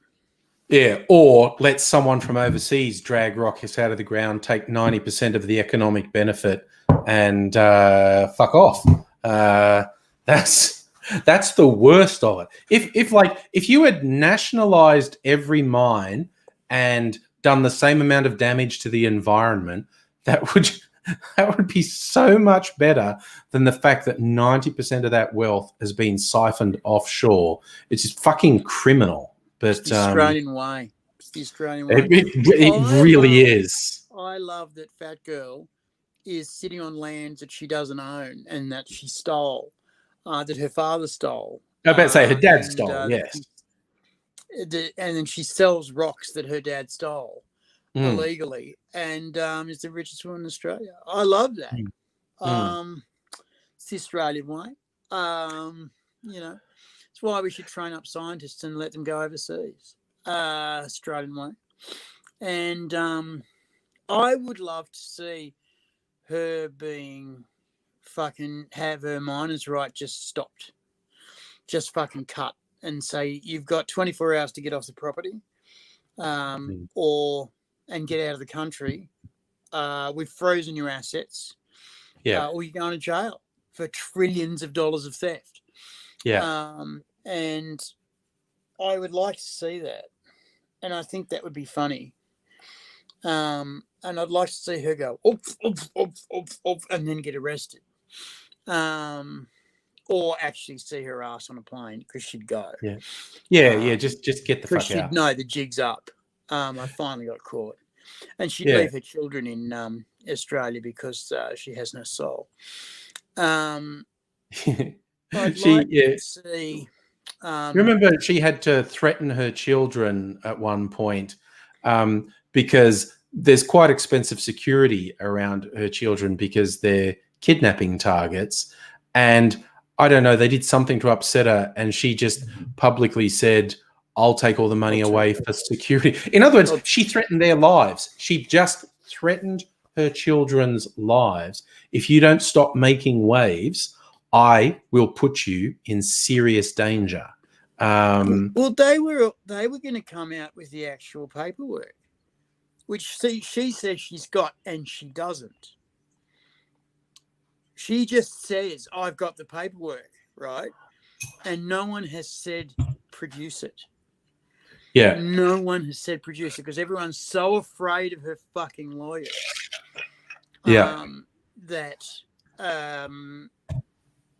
they go, let's just let it go. Let's just don't make waves. I tell you what, if part of reparations was you've now all got to make smelters, all of you have got to make smelters. If you're going to make this fucking mess, you're going to make some metal and sell that. Fucking not just fucking rocks.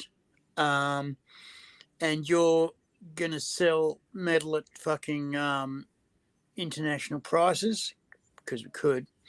That at least would fucking improve the cash coming in. I'd like to see France pay for the cleanup of Darling Downs, Octetti of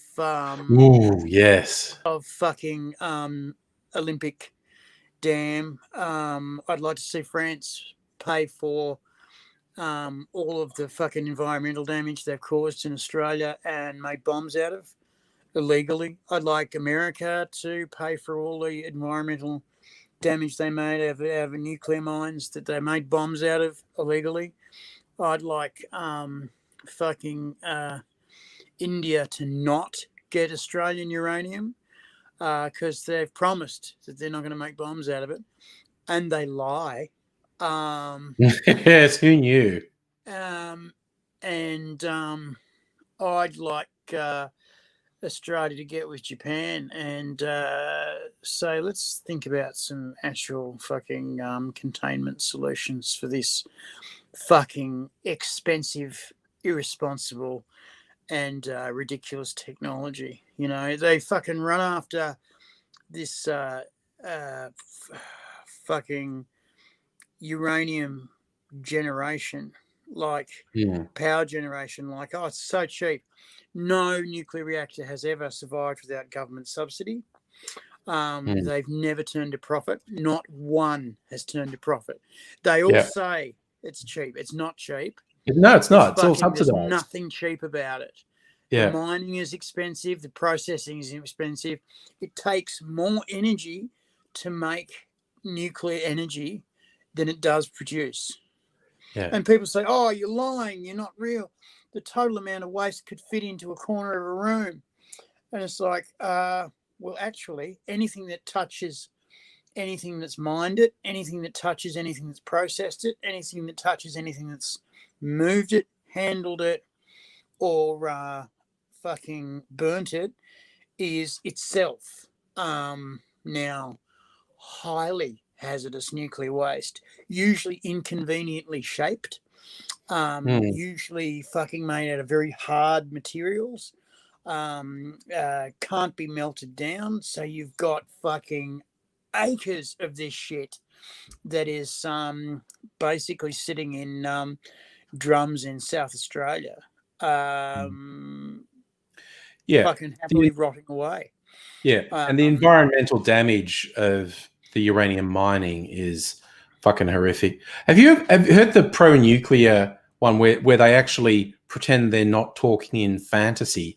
They talk about, oh no, but we have these fast breeder reactors that actually use up the waste from the old reactors, which theoretically is great. It's a theoretical thing, and I think there is possibly one working fast breeder reactor in the world. The cost required to build these things that may or may not work is just stupid prohibitive, like at least 10 times more than, say, having an effective renewables-based power grid. But they just say, oh, you don't have to worry about the waste because these new fast breeder reactors can consume the waste. And it's like, they don't exist. They don't. It's not real. It's a fantasy. It's a theoretical. Real. It's a theoretical thing that is great, but they don't exist. But the other thing too is there's actually other nuclear fuels than uranium.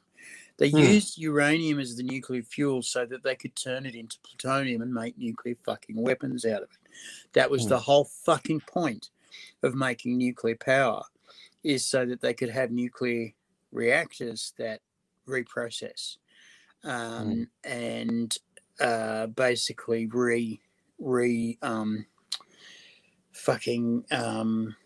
re-irradiate the uranium to turn it into plutonium. The first 3 nuclear reactors in Britain had fucking nothing to do with the power they were producing. You should have seen these fucking things. These rods were coming out the back of the fucking thing as fast as they were going in. And you're going, that's quick. Usually you leave them in there for, 9 to 12 to even 14 months. No, these things were coming out in 5-6 weeks. Pop out the other end in little tiny rods about this big into a cooling pond, sitting in there for fucking 3 months and dragged out, cut open, and oh look, fucking into the chemical reprocessing and that's a dirty, nasty process. Chemically is a dirty process. I'm just spitting now. Oh look, we've got plutonium. Oh, isn't that special? Maybe we should melt that down and turn it into spheres of differing shapes and sizes. Maybe one of them should be bigger than the other sphere. Maybe one of them should be hollow. Maybe they should both be hollow. Maybe we should put tritium in them. And then maybe we should put, Jesus Christ. I watched this fantastic lecture. If I ever find it again, I'll drag it out and send you a link on how to make a nuclear bomb. This guy takes you through the whole fucking process of making nuclear bombs. And he says several times during the lecture, and I won't get too far into that because that's classified. He's very calm and he's very fucking matter of fact about it. He talks about the making of hydrogen bombs. Hydrogen bombs are sparked off by a atom bomb. But then because you've got all these fucking neutrons flying around, when the hydrogen bomb goes off, spitting again, when the hydrogen bomb goes off, you could have another new atom bomb in there as well. And because you've got another atom bomb going off, you might as well whack some more hydrogen in there. So you go bang, bang, bang, bang, and the last one's another atom bomb. And these things grow to monstrous proportions. But the standard nuclear bomb of America is a it's either 72 or 26. They're a standard bomb, and they're called dialer yield. Before they're put on the plane or the rocket, they open a panel, and there's two dials, right? And they literally click these things around, click, and then they shut the panel, and they are able, with that process, to electrically control how the configuration happens, so that they can have a large or a small fucking blast. And one of them controls the actual size of the blast, and the other one controls the actual size of the radiation that is left around. And that is horrific. And that's the standard fucking bomb that goes on all the planes, that sits on all the missiles, that sits on, all the ones that aren't ICBMs. Yeah. Yeah. ICBMs, I was looking it up. It might be a B-61 that you're talking about. B-61s. Thank you. And ICBMs are now limited to fucking 12 entry cones at once, because they were getting up to 16, and everyone said, "Oh, that's a bit much." Fucking the only way you can stop an ICBM effectively is to hit it at boost phase, which is when it launches. Little difficult is when you don't know it's coming, because that's someone in a hole going beep. That's when you don't know. When you know it's coming is when you see this thing going up into the air, going, "Oh fuck! It looks like a shitload of nuclear bombs coming at us." So then it goes coast phase. It's lost most of its fucking shell, so they're harder to find. They're in space. You've got to be shooting them down now in space, right? And then re-entry phase. I don't know if you've tried to hit anything in re-entry phase. You can hope it burns up. They don't, because they're effectively just a re-entry ablative shell. And styrofoam and things that go bang. The only thing that is, and of course, now they've got fucking their rocket science so good that they drop these fucking bombs off on the arc on the way over. They have reorienting rockets on the re-entry capsules, which then pop off. And so they can basically reorient themselves to scatter in an area that is half the size of the continental USA. So one submarine launched ballistic missile can scatter 12 fucking very big hydrogen bombs over the half the size of the continental USA. So you're talking about an eighth of Russia.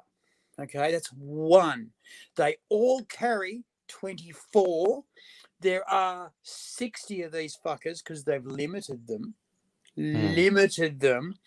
to 60 of these fuckers carrying 24 times 12 fucking bombs floating around the ocean. And those motherfuckers you can't stop when they're in the sea, and they come from nowhere, and they can go literally halfway around the world, right? They can literally go halfway around the world, right? They pop out of the fucking ocean, and the ocean is a big fucking place. It is a big place. And your submarine is a little fucking thing with lots and lots and lots of hydrogen bombs on them, and bang, bang, bang, bang, bang. And they can loose off 4, fuck off somewhere else, loose off another 4, fuck off. And the whole point of the submarine is that once you've shot your fucking bomb, you leave straight away, so that fucking when they fucking throw a bomb back at you, you're gone. And they know that these things travel a lot faster than they do on paper. And it's very easy for them to get out of effective blast range when the bombs come back. Because everyone has an automatic program about putting a bomb back where one comes from. So they've got in reserve smack back bombs ready to roll. Then you've got bombs coming out of fucking stealth bombers. Now, they don't necessarily drop gravity bombs. They drop fucking cruise missiles. Cruise missiles can travel 3, 4, 6,000 kilometers, depending on how you configure them. The one out of B2s, or the fucking new B2s, have the long range cruise missiles. That's 6,000 kilometers. That's a long fucking way, right? So, I mean, you can fucking fly around fucking, the Pacific and just go, I want to go home early. I've got a party en route. And drop it off there, and the fucking thing can hit France. And no one's saying that France deserves to be nuked. Sorry, But I'm just thinking could hit France from the Pacific island, say from Mururoa, which would be iconic. That would be beautiful. You just reminded me of Hank Scorpio from the early Simpsons episode, the evil tech genius who Homer was working for, and Homer didn't realize he was like a Bond villain trying to take over the world. And he threatens the world leaders that they have to pay him $1 trillion and bow to his demands, or he'll blow everything up. And he goes, I need an example. And he goes, Homer, what do you like less, Rome or Paris? And Homer goes, no. He says, what do you like less, France or Italy? And Homer goes, France. And Hank just laughs and goes, no one ever says Italy.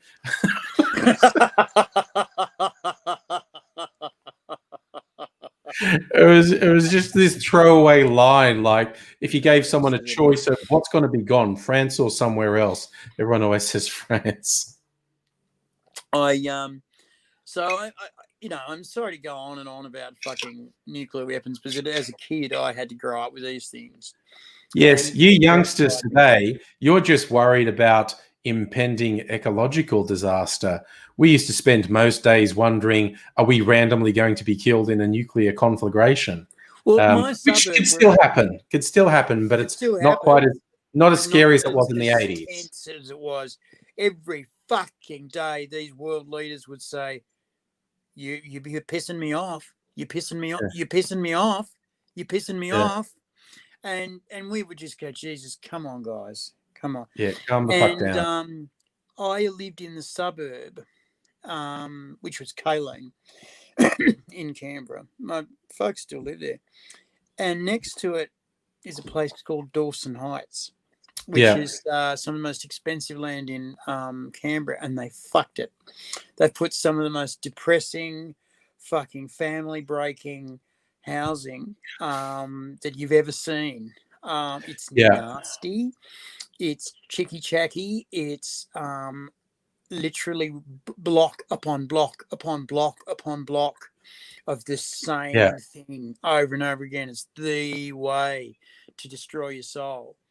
It's expensive. And anyway, on that land, which was Navy land, actually, there was 3 big masts, huge radio masts, the 3 sticks. And the 3 sticks were wonderful as a kid because you could be pissed out of your fucking mind or stoned off your guts. And as long as you could see Black Mountain Tower and the 3 sticks, you knew where you were. You could orient yourself. There was only 2 places which were mentally difficult because the sticks and the tower oriented as an illusion together the same way. But you had to be very, very far apart to do that. But anyway, that was great because you could orient yourself. The trouble with the 3 sticks was they handled all military communication from Canberra to the rest of Australia. And we used to turn our radios on to ABC TV when we had to do homework and not watch TV. And we'd turn our radios right up and listen to ABC TV. But we'd also hear this high-pitched beeping.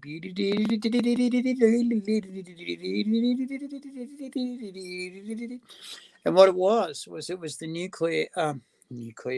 the fucking military communications channels chattering all the time, 24 hours a day. They were fucking spewing data out. The receiving signals came from right around Australia and they got piped in. But the sending signals came from these three masts. And in any nuclear attack, that would be the Canberra target. People used to say, oh, you know, the city's in trouble. Bullshit. No one gave a fuck about Canberra City. It's full of politicians. They don't have nuclear weapons. Fucking these three masts, however, would be a very fucking convenient place to bomb. And we as kids thought that they'd hit it with one. And we found out later that there were three assigned to those masts, and that anyone living in Kaylane was going to be fucking one flash vaporized.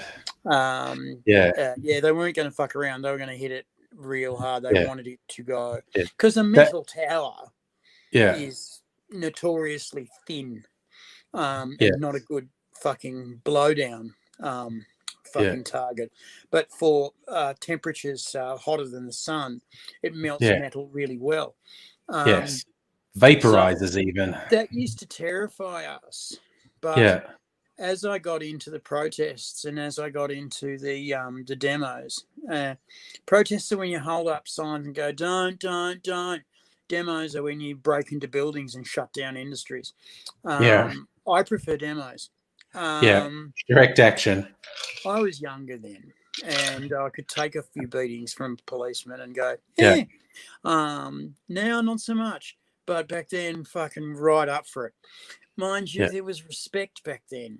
You know, the cops weren't going to fucking kill you, and you weren't going to punch the cops in the balls. You were going to punch them in the throat where their fucking mask and shield didn't cover. And they knew that. And they'd hit you with their baton hard. And you knew that.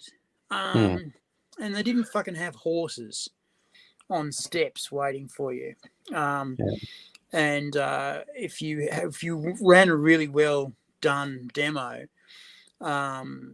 fucking the best demo that we ever ran was for the Nuclear North people.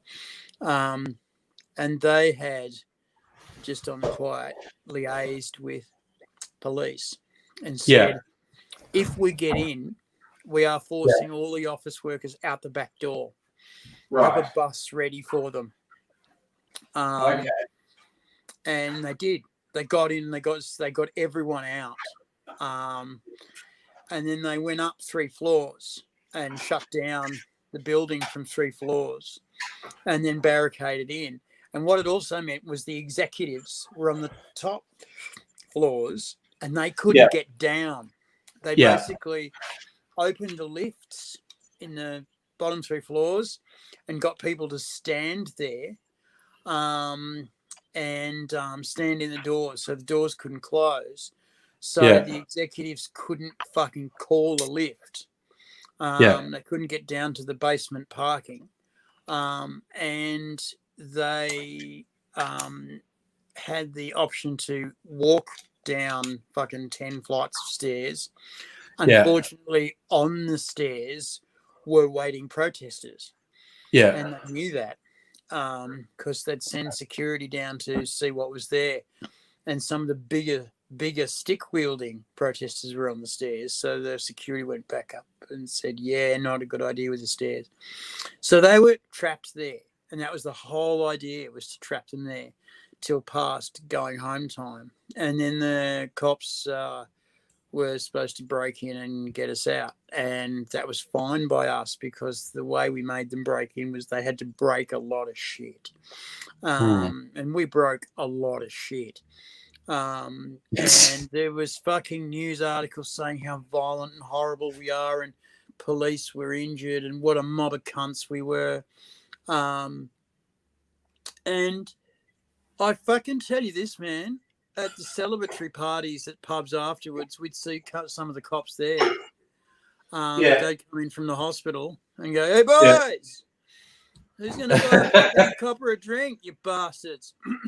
And so we'd sit down and fucking debate nuclear politics. And a lot of the coppers were fucking well and truly on our side. It was just their job to stop us. But they were going, uranium to France. Are you fucking kidding me? Oh, we promise we won't make bombs. Yeah, I'm only going to put it in that far. Exactly.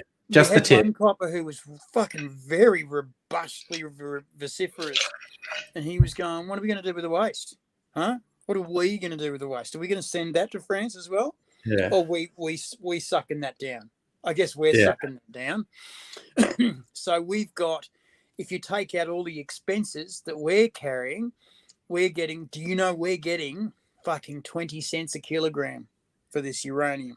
It is supposedly being sold for something like $4,000 a kilogram. We were getting 20 cents a kilogram. It's fucking cheaper than wheat. Yeah. So actually, quick question. You're feeling very robust. I was worried that you were not going to sort of be with us long tonight, but you're seeming very robust, which is nice. Well, I was going to call it soon. Okay. Because part of the question is I need to get some stuff done. I need to make another cocktail video. So I don't know if you want to hold court while I do that, or I'd get be some happy company. To. Do you want to do some Brady bunching while you do that? Yeah. Okay. So you'll finish. I'll fuck off. This is for anyone who wants to join in. We'll put the link in the chat, and you can click on that. There you go. Planning, getting stuff ready. That's because we're fucking professionals. That's what we're doing. You know, fucking. That was the terror back then, and it's still very much alive, but not nearly as desperate.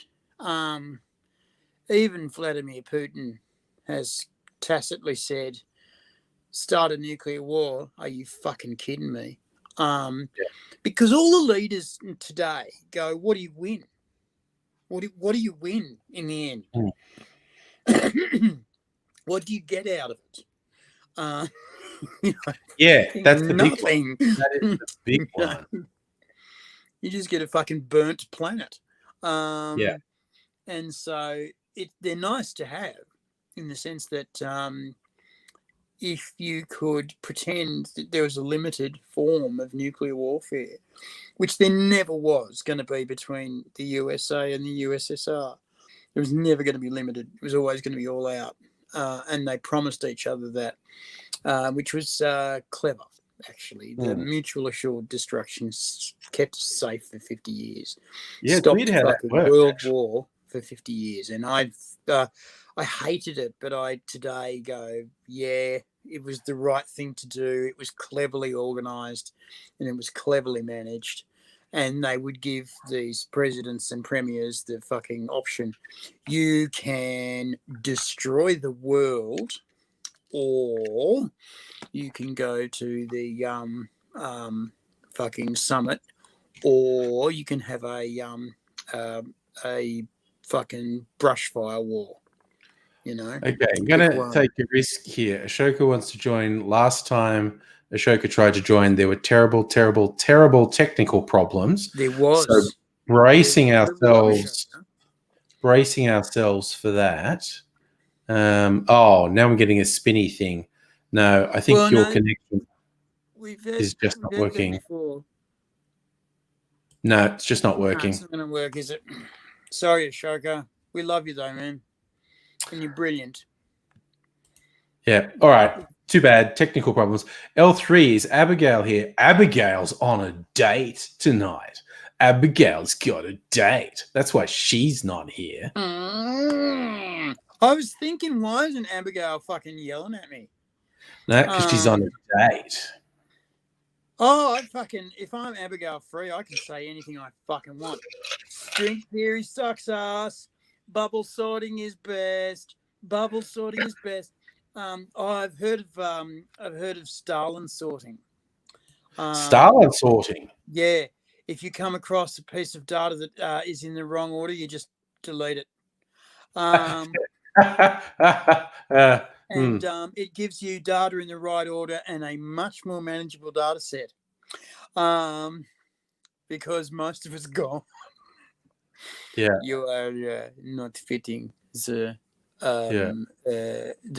proxemics of our data entry. You must now kneel down, face the wall, and bang. You know what they used to do in Russia? This is really fucking harsh. They used to get these guys to kneel down and say, "I'll make you peace with God." Oh, okay. Blah blah bang, and they just shoot him in the face. As soon as they were knelt down, and fucking stopped moving, then fucking. As soon as they assumed the prayerful position, they fucking shoot him in the back of the head. Make your peace with God. I don't give a fuck, mate. I think fucking care. You walked here, you kneeled down. That's it. That's all I need. So yeah, they were kind of harsh, and that was what America was afraid of. That's what it's afraid of with China. But they've got to stop being afraid of China, and thank Christ Biden's in, because he's not afraid of China. He's already apparently sent envoys to China going, "How are we going to work this out, boys?"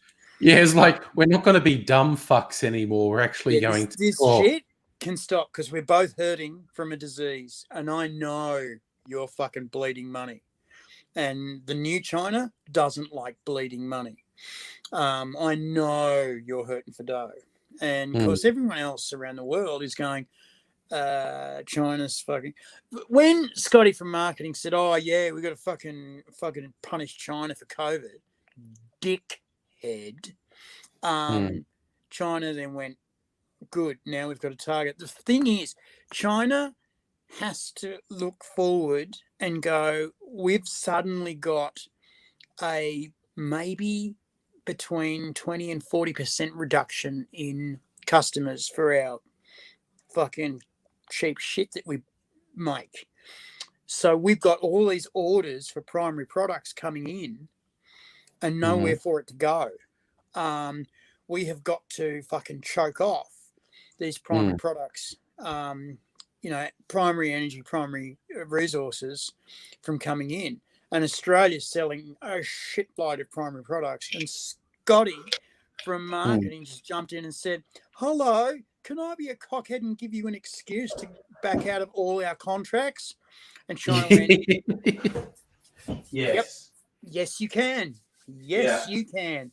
We can call you the biggest cunts under the sun. And while we're doing that, we will tariff the fuck out of you, and we will choke off your fucking supply, and we will make it so that we don't have to buy your shit. And that was dumb. It was dumb.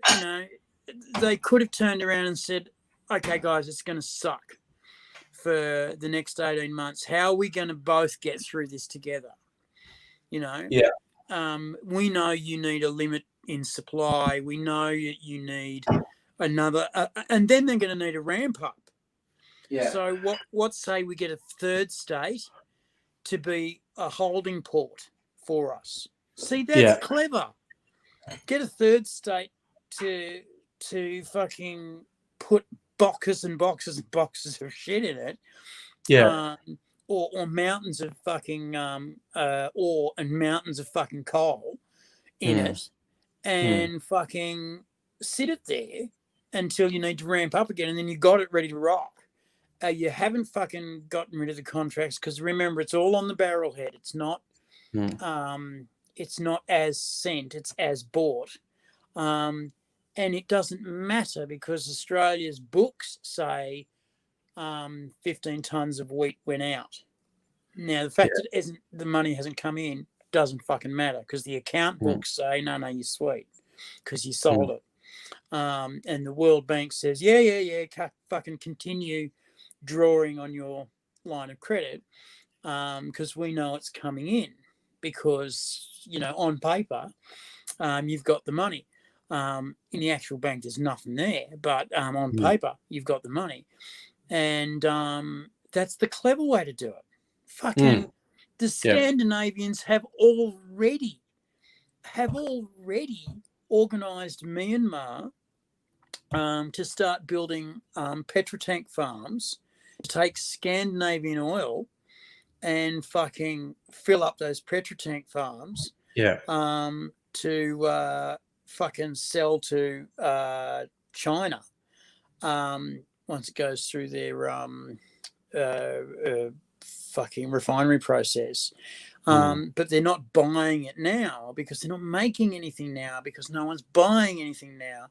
But they've sold it, according to the World Bank, and Myanmar's fucking going, yeah, fucking feel free to fucking give us jobs and development and building and fucking money. Feel free. And China and Scandinavia are fucking buying that together. And they're hedging. You know, Australia's the fucking place to hedge. It's like you've got all this shit just piled up if you want it. But China's just turned around and said, cheaper to leave it in the fucking ground until we want it again because they are going to sell it. Oh, you're a mob of cunts. Thank you. So are you. And we don't want to buy your shit anymore. Sorry, two quick questions. One is, how mobile are you at the moment?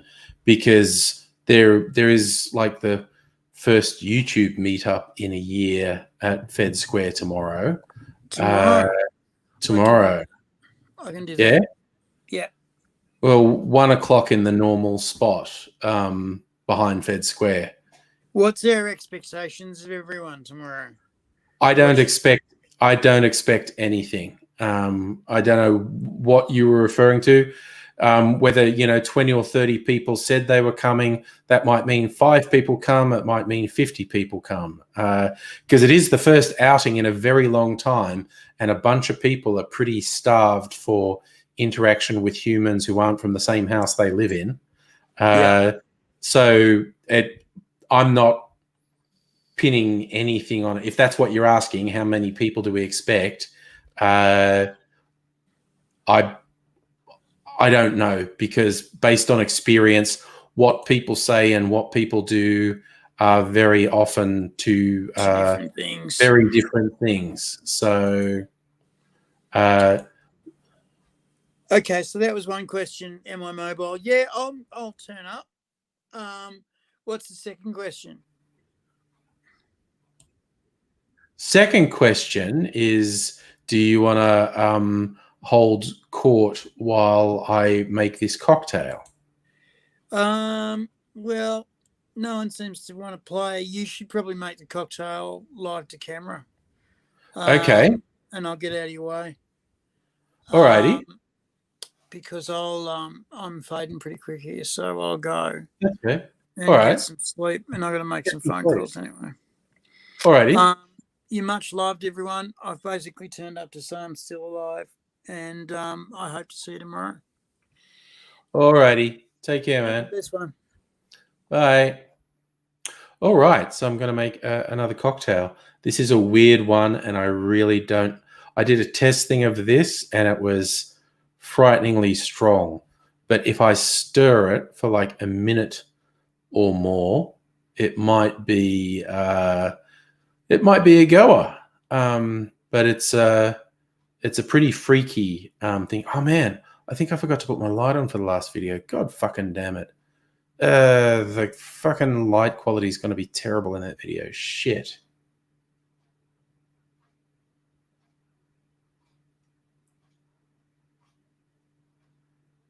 Afghan Tom Burns. I'm not sure what that means. Thought you're going to Fed Square. Be on my mate's channel in front of 100k views in 3 days. Cool. Yes, the meeting is actually down in Birrong Ma behind Fed Square. So yeah.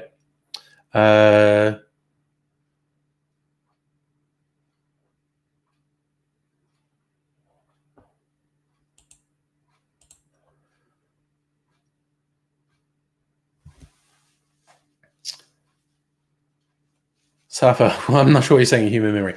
All right, I got to set something up over here.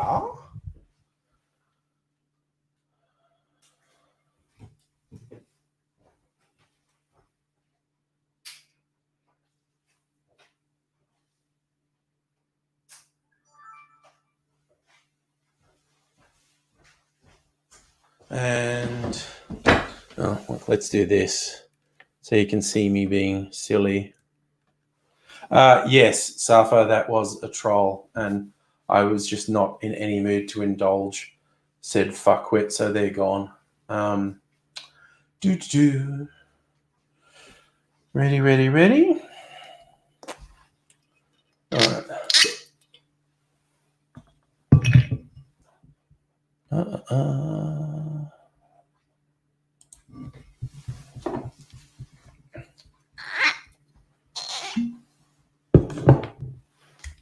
All right.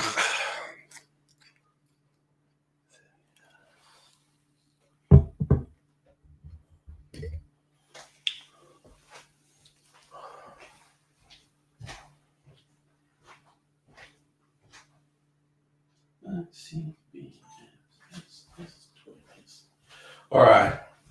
Now I'm gonna make this. This is a weird cocktail. I might pull a really bizarre face with this one. G'day, cocktail lovers. I hope you've been keeping well. Hope you're ready for another cocktail. Today's cocktail is a bit of a weird one. I'm really not sure about this. I read an article on the Punch Drink website saying, hey, here's a classic, rarely made cocktail that should be revived. And it is a very old school cocktail. I think it was first published, the first book it was published in was Vermeer's, what's it say? It says 1922 book, Cocktails, How to Mix Them. And it's a 3-component cocktail, equal parts. And I have to admit, I'm always slightly suspicious about these cocktails that are equal parts, that aren't more prominently featuring one of the ingredients. But the people in this article did a good job of talking it up. So I'm going to give it a go. It's called the Yellow Bird. And one of the reasons I'm not sure about it is one of the ingredients is absinthe. This is my absinthe, blue absinthe. It's more common for absinthe to be green. And so equal parts, there's going to be 1 ounce of absinthe in it. Now, I did note the person who's promoting it said, I think they were basically referring to a milder absinthe works really well. This is not mild. I'm slightly dubious about this. But we will see. Apparently, the secret is in the stirring. As you stir it for a long time, at least a minute. And if you're not familiar with absinthe, one of its characteristics is when its water is added to it, you get this cloudiness happen. It's called louching, which is apparently due to some oils that are in the absinthe. And the recipe I found promised that if you do the stirring for a minute or more, it really transforms not just the taste, but the mouthfeel of the cocktail. I'm honestly a little bit worried. Like, I think they weren't expecting me to use an 80% alcohol absinthe. This might be a bit too fierce, but you know what? Nothing ventured, nothing gained. Let's get into it. So like I said, it's equal parts. The first component is absinthe. So I'm going to add 30 mils or 1 ounce of absinthe.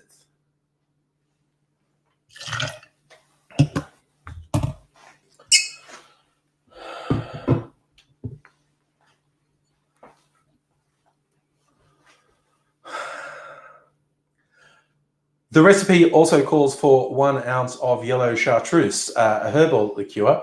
And again, people who've watched this channel regularly probably guessed I'm going to do a substitution, this Australian liqueur that is in the same ballpark as yellow chartreuse. It's called Okar Gold. They call it their Outback liqueur. It's really good. I really like this. It's about 40% alcohol by volume. Yellow chartreuse tends to be about 45% alcohol. Green chartreuse tends to be about 55% alcohol.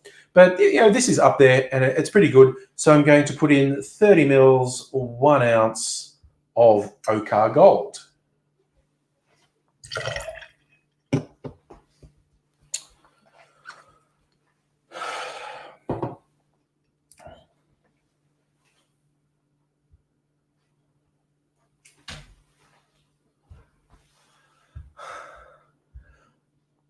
The final touch is 1 ounce, 30 mils of apricot liqueur. I went out and bought some apricot liqueur specifically for this recipe. Also, because I keep seeing it crop up in recipes, I think I can't make that because I don't have an apricot liqueur. Now I do. This rather interesting bottle. It's made in Croatia by the same people who make the, I was going to say cherry hearing. It's not cherry hearing. It's maraschino liqueur that I have that is in a rather 70s looking bottle. They seem to love having unusual bottles, these makers. So I'm going to do this. The last ingredient, 30 mils, 1 ounce of apricot liqueur.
All right.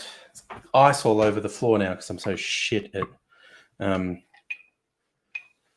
doing it.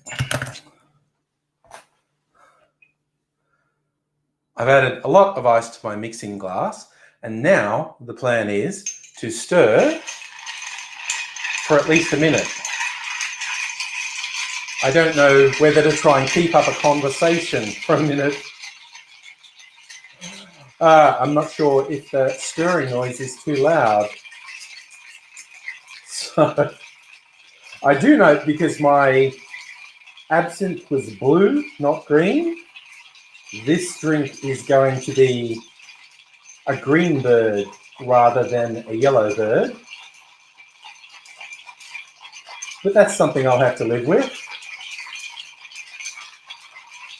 I think by the power of Gaz Regan's finger, we might get somewhere with this. I'm not sure if you can tell already from this, but in the bottle, the absinthe is a very clear blue. But now I'm mixing, stirring with the ice. As the ice melts a little, dilution is happening, and it's very cloudy.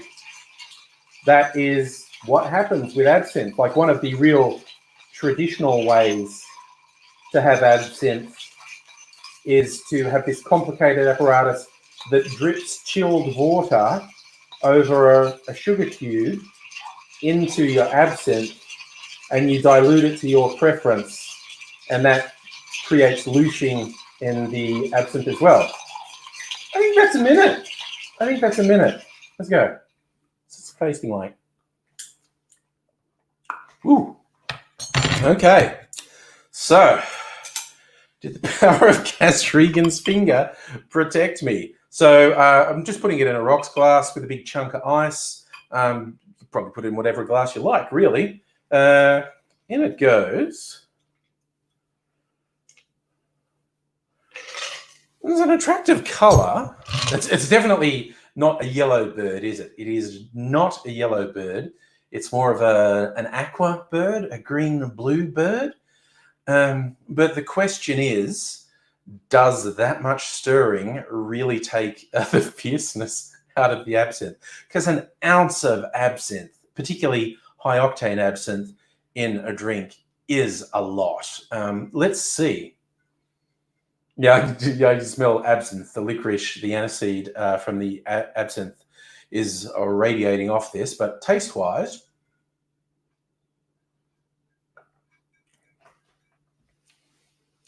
Oh, that's actually worked. It's really interesting. You wouldn't be able to see it from there, but across the surface of the ice cube in here, I can see it sounds unattractive to say it looks like an oil slick, but there is a sheen from the oils in the absinthe. No mistaking, this is a strong drink. The stirring definitely did tame it. I have to admit, I did a test of this. I just mixed the ingredients without ice. And so what does that taste like? And I took a sip and wow, it was so full on. And I was really worried. And so I had a backup plan that if I found this to be undrinkable, I was going to sub out the absinthe for green chartreuse, which is still a strong spirit, but nowhere near that blue absinthe. But this is very licorice. If you're not a fan of licorice, this drink is not for you. But besides just its potency, I do actually quite like absinthe and that anise or licorice flavor it has. I wouldn't drink one of these every day because I think it would have the effect of putting you under the table pretty quickly. But as a one-off and as an experiment, I don't mind it at all. I probably would recommend you go with the recommendation I saw, which is to use a milder absinthe than I did, something that's in the 40 to 60% range. That's a common range for absinthe. It tends to be higher alcohol content than most spirits, but most commercially available absinthes are like 60% or under. And if they're green and you did the mixing, you would get the yellow bird look, as opposed to me, who had a blue absinthe. So I've ended up with this green bird. But I'm not complaining. I'm going to sip this rather slowly over an extended period of time, I think. But hopefully I'll live to tell the tale and provide you with more cocktail videos down the road. So if you're not subscribed, why not do that? Find out if I survive drinking this, and I'll come back with some more cocktails, all things being equal. So subscribe, hit the little notification bell. Let me know if you're game to make a drink that has 1 full ounce of absinthe in it, because it's a little bit of a challenge, quite honestly. But I think I'm going to survive it. I hope so. And if I do, I hope to see you again soon. In the meantime, take care. Cheers. This is a really strong drink. Let's switch everything off.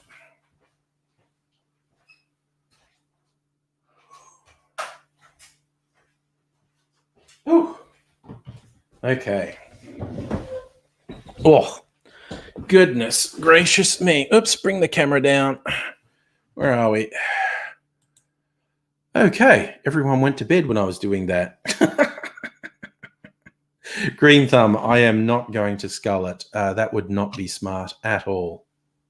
Yes, Annette, 30 mils of absinthe is a fucking lot. It's a nice aqua color, isn't it? If you did it with green absinthe, it would be yellow. The drink would be yellowy orange. But I did it with blue absinthe, so it's a nice kind of aqua color. Oh, L3, you thought I was saying goodbye to the stream. No, I was saying goodbye to the pre-recorded video.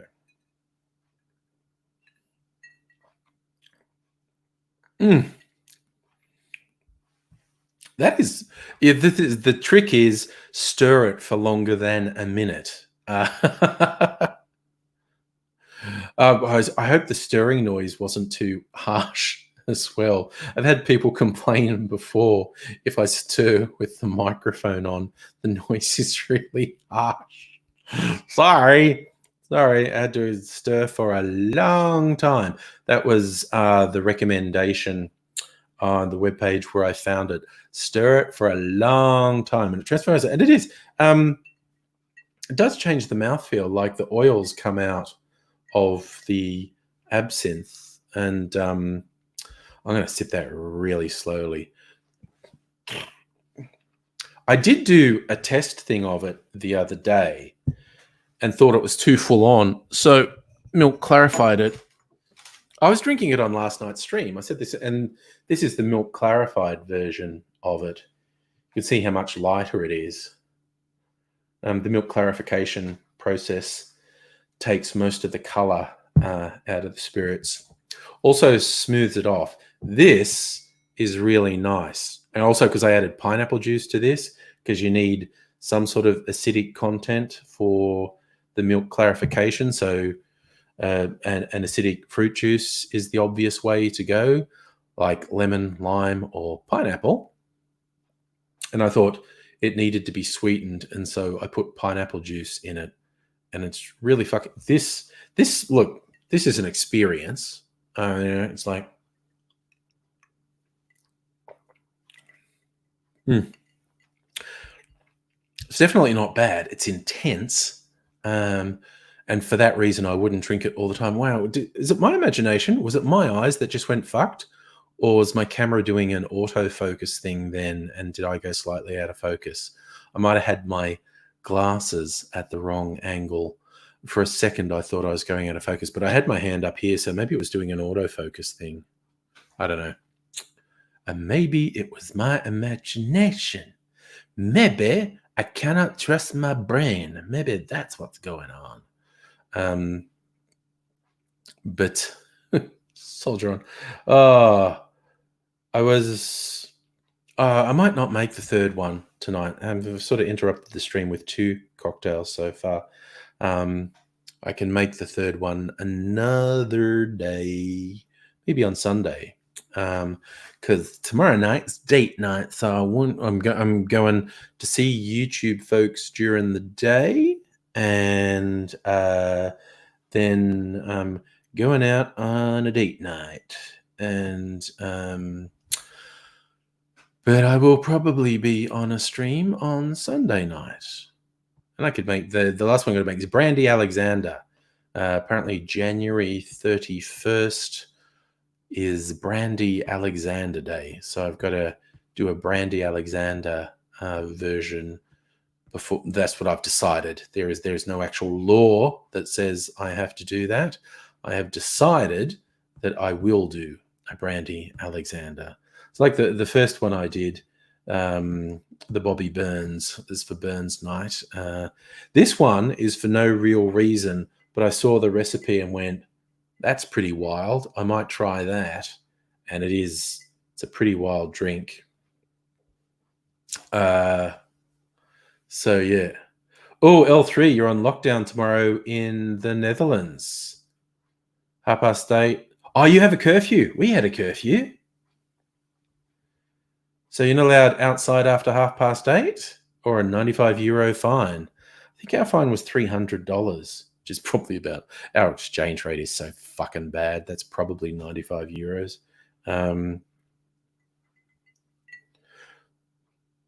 Probably $200. Yeah. 2 weeks. Well, dude, what we learned here in Melbourne, where we had our lockdown, and we had a quite strict lockdown with kind of varying rules. Like as things got better, the rules got relaxed a bit. But we had really quite strict restrictions for like 2-3 months. Fucking worked, man. We were right on the edge. We were right on the edge of things getting completely out of control. Like on the worst day, we had some 700 new cases a day happening. 3 months, we got it down to 0. And for comparison, at almost the same time, the UK, as we were getting 700, 800 cases a day, at almost the same time, the UK, across the entire UK, was getting 700, 800 new cases a day. And look where they ended up, because they didn't institute lockdowns like we did. And now they're getting like 1,000 dead a day. Noog, how you going, man?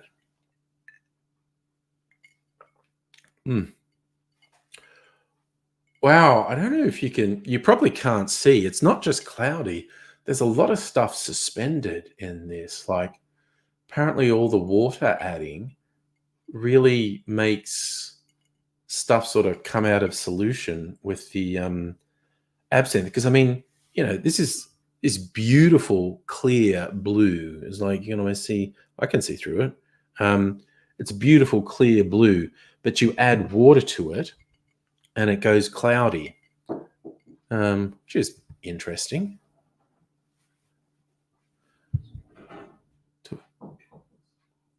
That door's not locked. I should lock the door so we don't get murdered during the night.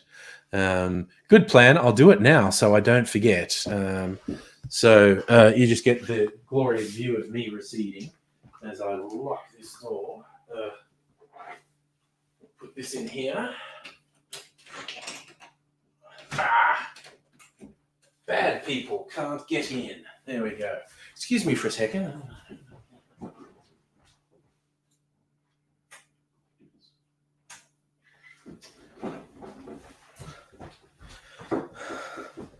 Sorry, I just felt compelled to go and get a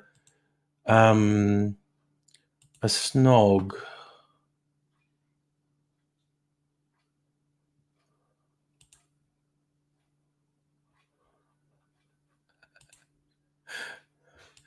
Guess he's going bye-byes.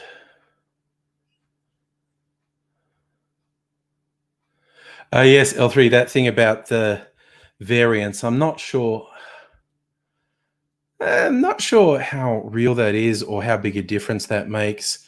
Then again, I'm literally saying I'm not sure, because people have been talking about mutations and variants since the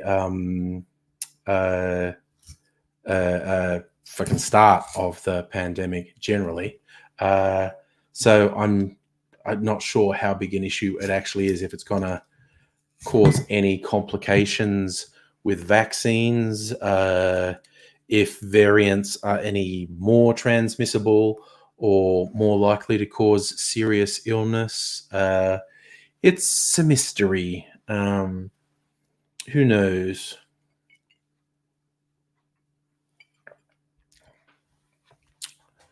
But yes, one hopes that things get better later this year. I probably sound a bit pessimistic when I say it, but based on available evidence, the places that don't have COVID under control, it's going to get much worse in the next 3 months. It's going to get worse before it gets better. If we're real lucky, we turn the corner in about 6 months. I hope I'm wrong. I really hope I'm wrong. I hope that the spread gets slowed rather than accelerates. I worry that what we're seeing now is, still only the halfway point. My man-tits.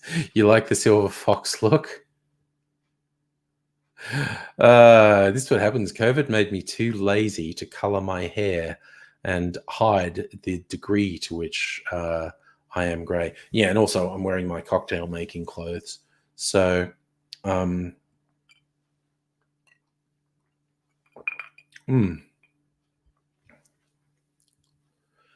So yeah, that's a thing. COVID, that's a thing. That's a thing that we're all dealing with. Yes. Hopefully vaccine rollout is effective, and the second half of this year things improve, and then in future years this particular, was it SARS-CoV novel coronavirus, becomes part of the annual flu season, and so we get annual vaccinations to limit its spread. Look, I don't think Mrs. Angry would be hugely impressed if I went for a Gandalf level bid. This is basically I've had my beard this long before, but this is basically the longest my beard's been. Oh, thanks, Annette. Everyone likes the silver fox. Look who's here. It's Abigail. Hello. Hello. Hi. How am I? I'm good. I'm good. I've had a nice night, and I'm home. I didn't expect I would be home, but circumstances have conspired to have me at home, and here I am. All right. And I thought I'd pop in and say hello. That is very nice. Oh, well, that's the second positive date news we've had. Silumi said their date last night went quite well. So, yeah. Great. Good to hear. That is good. That is good. Yeah. Milk My Man Tits thinks I should do. Do you mean a bolo tie? Yes, a bolo tie to look like Colonel Sanders. I'm not absolutely sure. Although, yeah, this is a Colonel Sanders looking beard, certainly. I just noticed that. Hi, Nettie. Hello. Hey. Oh, do you notice that one from L3? Wanted to tell you Star Wars Battlefront 2. Cool. I will get it right now. Apparently it was free or something, but yeah, they do free games every so often. And not just any old game either. They have some pretty awesome free games.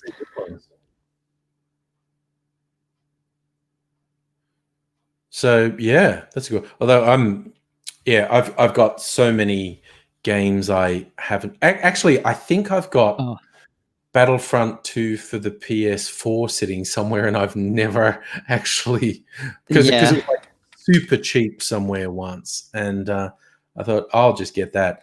And I've never played. I've got a stack of games I haven't played. So. Oh, L3 says it's just gone. Oh, there you go. Oh no. Damn. Yep. It has just gone. Yep. It is now back up to $50. Oh, okay. Oh, damn. Okay. That's a bit intense. Oh well. I've got so many games that I have and haven't played. Like it's ridiculous. I am currently occasionally playing Yakuza Like a Dragon on the PlayStation, and they've gone big into the RPG style gameplay with this one. Like you have turn-based combat and lots of talking, so much talking. Is it a talking simulator now? I'm not even kidding. Certainly the first 20 hours. Oh, kitty. Yeah, because I've been away. What's the tension? Because you've been away. Yeah. Oh, Bella. Say hello, Bella. Hello, Bella. How are you? We're just getting hugs. That's all Bella wants. Yeah. Oh, squishy hugs. I've been playing Factorio. Okay. People call it Cracktorio because it is like just so addictive. Oh, I'm not familiar with that one. What's the style of that one? It's a factory building game. Oh, okay. Yeah. Super in depth. Okay. And yeah, it's it just like tweaks my inner engineer. Lots of problem solving. Oh. Lots of systems to put in place. Oh, kitty. I have to admit, those like how it's made shows fascinate me. When you see how complex a lot of factories are and machines that do. I always marvel, like, who the fuck worked out how to build a machine that did that? Yep. And so obviously, L3, hang on, sorry, I'll just check all key shop. Okay. Well, I'm not interested in playing Star Wars games, so sorry to cut you off there. No. I was just going to say that obviously with the factory stuff, people didn't invent a modern day factory in one go. They were Oh, of built course, up yeah. one component at a time. They automated you know. one part of manufacturing, then they automated one more part. But you see the end product and you go, fuck me, those machines are just doing Yeah. 100 really wild things. How did they do that? Well, there's a common phrase in the Factorio community. The factory must grow. I love And it. yeah, there are mega bases that are just so massive because it's based in a technically infinite world. So okay. like you have to explore and gather resources, but like you could keep exploring forever. Of course, the game would slow to a halt As you did eventually, that. but yeah. I have heard of Satisfactory. I haven't had a chance to play it yet. It's What's Satisfactory? Is that another factory? It's another factory building game, but it's a 3D version. So like your avatar is in space and you can fly around everywhere and build the factory in 3D. Whereas Factorio is 2D. Okay. Oh, it's 2D. Okay. Yes. So that's more the strategy of building, is it? Well, there are because you're crashed on an alien planet and it's inhabited by bugs and they attack you a lot. So you have to worry about factory defense. But that's just part of the fun and the challenge. So that's interesting. Yeah. This is my high concept for a video game that I'll never make because that's not the thing I do. But it's like it's like a space exploration one. The opening part of it, you're like a human. You land on a planet, and the first thing that happens is some incredibly weird monster attacks you, and you have to kill it. It kills the rest of your crew, and you're the only one who survives the fight. And it's a really harsh environment. And you have is that Subnautica? Sorry?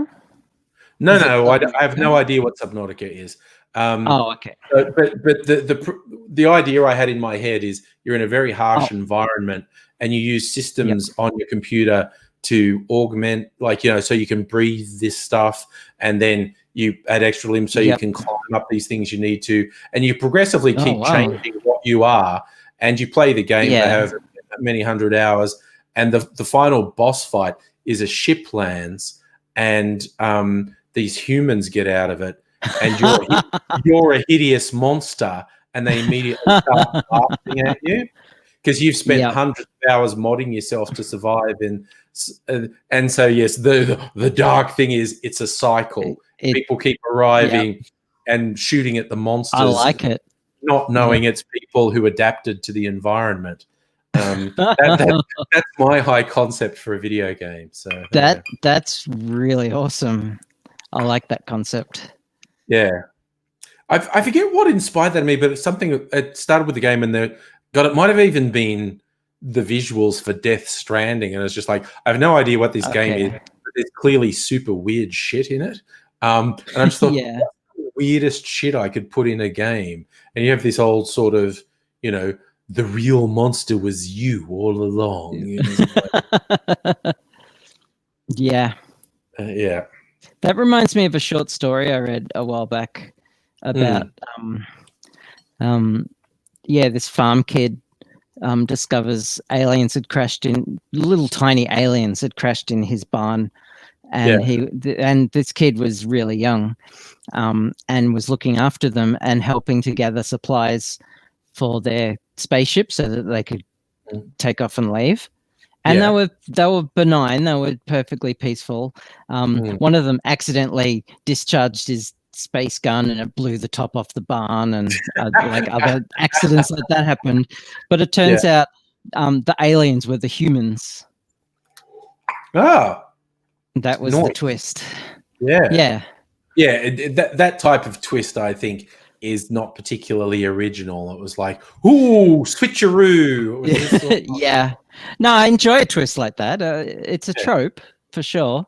I don't think it's reached cliche level trope though. It's basically the twist in I Am Legend, in as much as Yes. and Yes, the one it they were too scared to actually put in the theatrical release. Oh, in the Will film. which made so much more sense. Yeah, you get it on the DVD. Yeah. Which is great. But Yeah. for those who aren't aware, it's there's an old sci-fi. I think it's a short story, not a novel, called I Am Legend. It was originally made in the movie with Charlton Heston called Omega Man, as in Yep. the last man on Earth. It's basically Yep. some plague kills most people and turns the rest of the survivors into these weird pale-skinned ghouls, and one guy's immune to it, and he's fighting the weird ghouls, and he eventually finds some other people who aren't ghouls, and I think it's something to do with, in the Charlton Heston film, I think they had something to do with his blood was a cure and he sacrificed himself to save them. But in the actual story, that one, yeah, I haven't seen that one in ages. Yeah, in the actual story, which they did shoot a version of that with Will Smith's movie, and Will Smith's movie was actually called I Am Legend, and what it was is he's convinced the ghoul-like human survivors have completely devolved and they have no society and they're just animals, and he's experimenting on them to try and find a cure, and he's experimented to the point of killing hundreds of these pale-skinned ghouls because they're just monsters. But at the final moment, he realizes he was wrong and they still have a societal structure, and he's their boogeyman. Yep. When it says I am legend, He's the legend. Yeah. he realizes I'm the legend. They tell their kids stories about me to scare them because I kidnap them and torture them to death in the name of science. And they actually shot that version where he realizes and has a level of communication with them and says, I'm kind of sorry, I was completely wrong and tortured hundreds of you to death.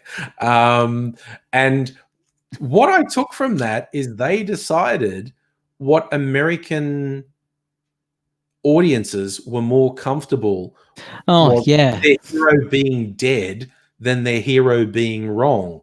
They could. I'm not sure they were right in this assessment, but the version that was the theatrical release, none of this revelation happened, and he sacrificed himself to save some people, and he died. Yeah. So the vibe I get is they're more comfortable with their hero being dead than with their hero being wrong, which is fucking weird, honestly. That's fucking weird. That's Americans. Yeah. I reckon. That's Safa's being responsible. He's catching a train to come into Melbourne tomorrow. The YouTube having a meetup, yeah. So good night sleep, Safa. I'll see you tomorrow. And we might do some city exploring. Just hang out for a while. Because I think whoever shows up, I think people are going to be in this thing. I haven't had a social gathering for a year. I see people at the supermarket and that's it. I am planning on going to this YouTube meetup and hanging out with you all.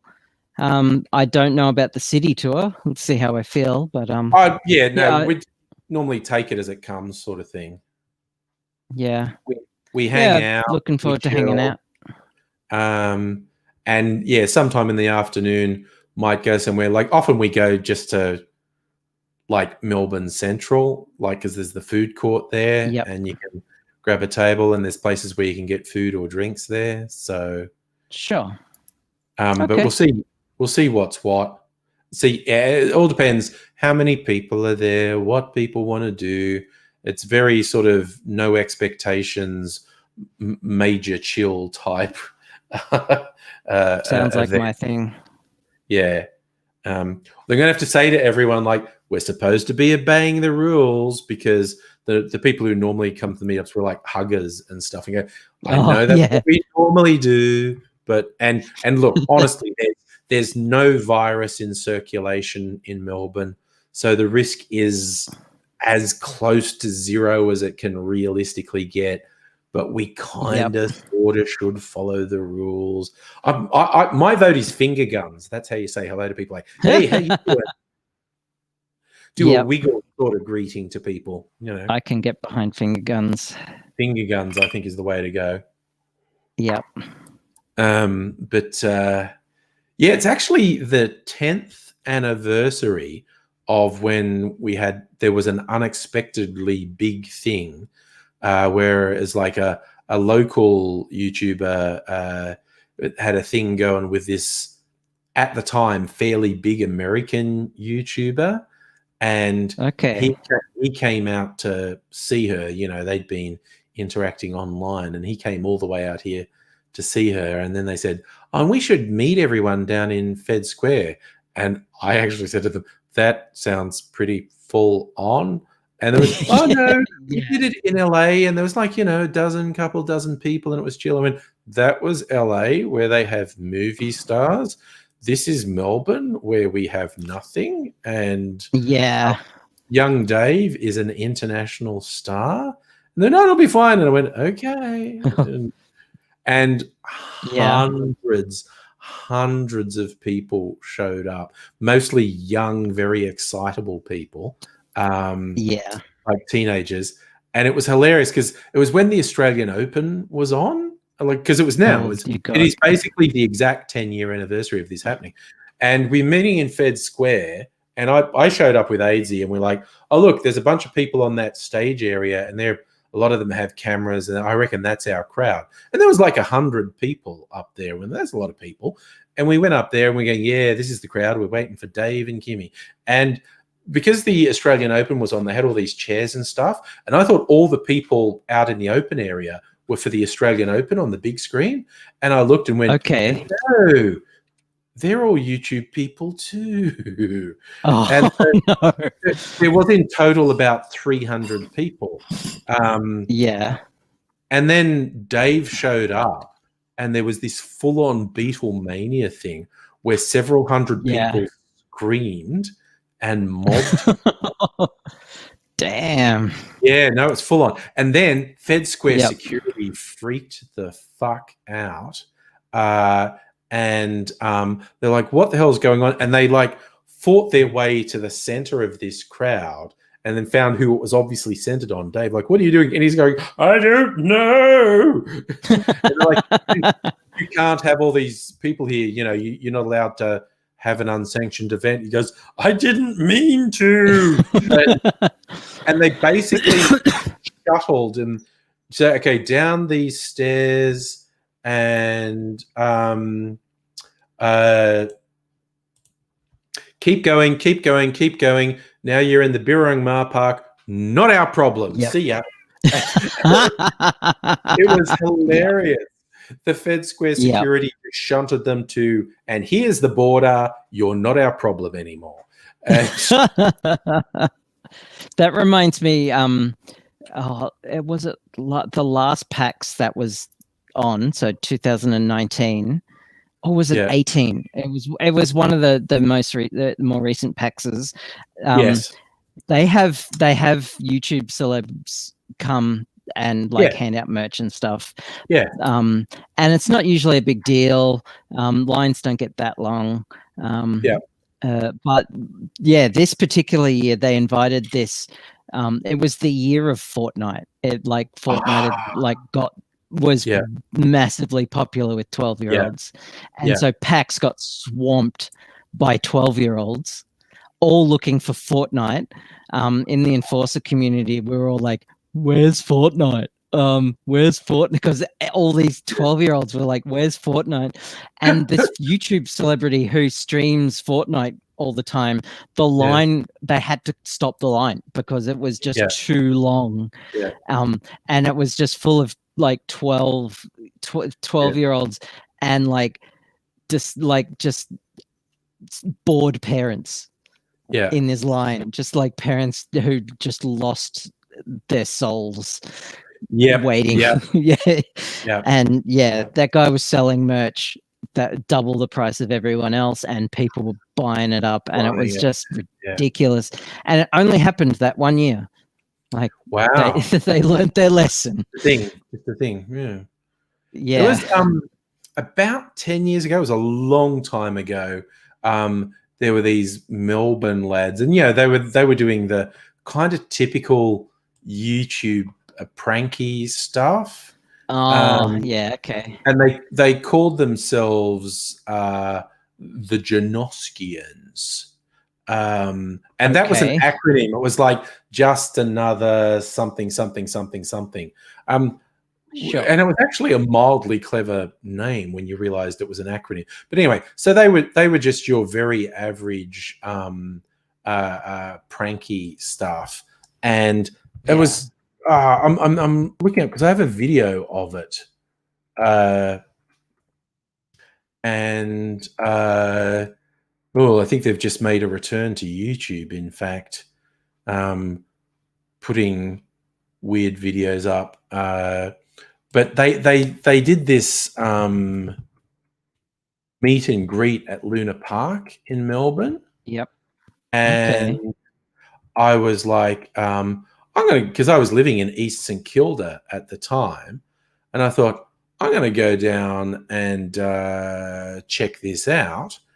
And the fucking crowd that showed up, like it went the little hall they had in Luna Park. It went out there, out through Luna Park, out the gates, down the road, across the block and across the road. It's like the cops shut it down, and they were like, what the fuck is this? This is an obstruction. And the poor lads are like, we're really sorry. We thought we obviously didn't know. And like I had a video of it on my channel where I was just showing the line, and I'm just walking on, and even in like 10 times speed, it takes a minute to walk the whole length of it. Jesus. It was wild. I mean, they even did a thing. They were going to do a meet and greet in London, in Hyde Park. And again, they thought it was going to be under control. And apparently their hotel had a view of Hyde Park, which they didn't tell any of the fans. And this freakishly large crowd was there. And they were looking from their hotel balcony going, fuck. And they tried to go there. Apparently one of them had a panic attack just from the crush of the crowd. And then, cops came along and said, the fuck is this several thousand people doing? Get the fuck out of here. And so they had to bail. And they're like to their fans, really sorry, Jesus, we had no idea. It's like they don't know how popular they are. And it was like, yep. Wow. Yeah. That would 100% be me if I ever got YouTube famous. I would have no idea how many people would be following me. Yeah. And I don't know, these guys did dumb shit. They honestly didn't seem terrible, but okay. Yeah, it's impossible to tell what people are actually like. But it was hilarious because it's like there was 5 of them, and they're all about the same age, and varying degrees of attractiveness and all this. And so I think Warner Music wanted to turn them into a boy band. They did do some songs and some music. They did some songs and music videos because a big international record company is going, surely we can convert this into filthy cash. And okay. I think it did work for a while. It was just like, wow, just these suburban boys, like really typical Western suburbs boys, basically. Second so generation. they were just a prank? Yeah. They were just doing dumb shit. And they got super, super pop. And they were about 16 when they started doing it. And they just got super, super popular. And it was like, and I think 2 of them were brothers, but they all went to school together. It was like 5 of them who went to school together. So they were pretty close knit. Yeah, and their parents were involved in trying to run their careers, and And then they just fucking disappeared. It's like after about 3 years of it, it's like they collectively went, "This is full on as much as I can stand." And Yeah. Well, but yeah, they've just started posting on YouTube again in the last couple of weeks, and I think it's the first time in ages they've posted stuff. Like, I don't know if you've ever wasted any of your life checking out those American ones. God, now I'm forgetting. The guy got in trouble for shooting video in the suicide forest in Japan. I wouldn't have a clue who that is. Oh, okay. Yeah. These Jake Paul and Logan Paul. They're these two brothers. Oh, okay. I've heard that. I've heard those names before. Because a couple of years ago, they were fucking huge. They're probably still big. But I mean, like, they were, in terms of YouTube monetization, pulling in millions of dollars a month. And there was a whole machine. Serious YouTube money. Yeah. Yeah. No, they were. I sometimes forget that people like legitimately make serious cash on YouTube. Yeah. Okay, I just looked up Logan Paul. He's the younger of the two, I think. And he's still going. And he put up a music video 4 weeks ago that got 7 million views. Another one that got 6 million. Another one that got 8.5 million.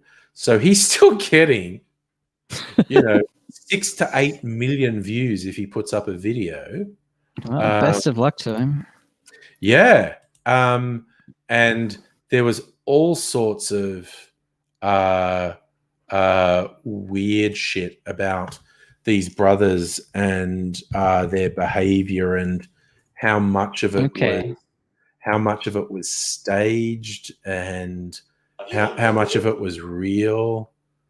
Yeah, and I looked up Jake Paul as well, and his videos still get 4 or 5 million views and more. Oh, jeez. And it's just like, so they're probably still making YouTube money.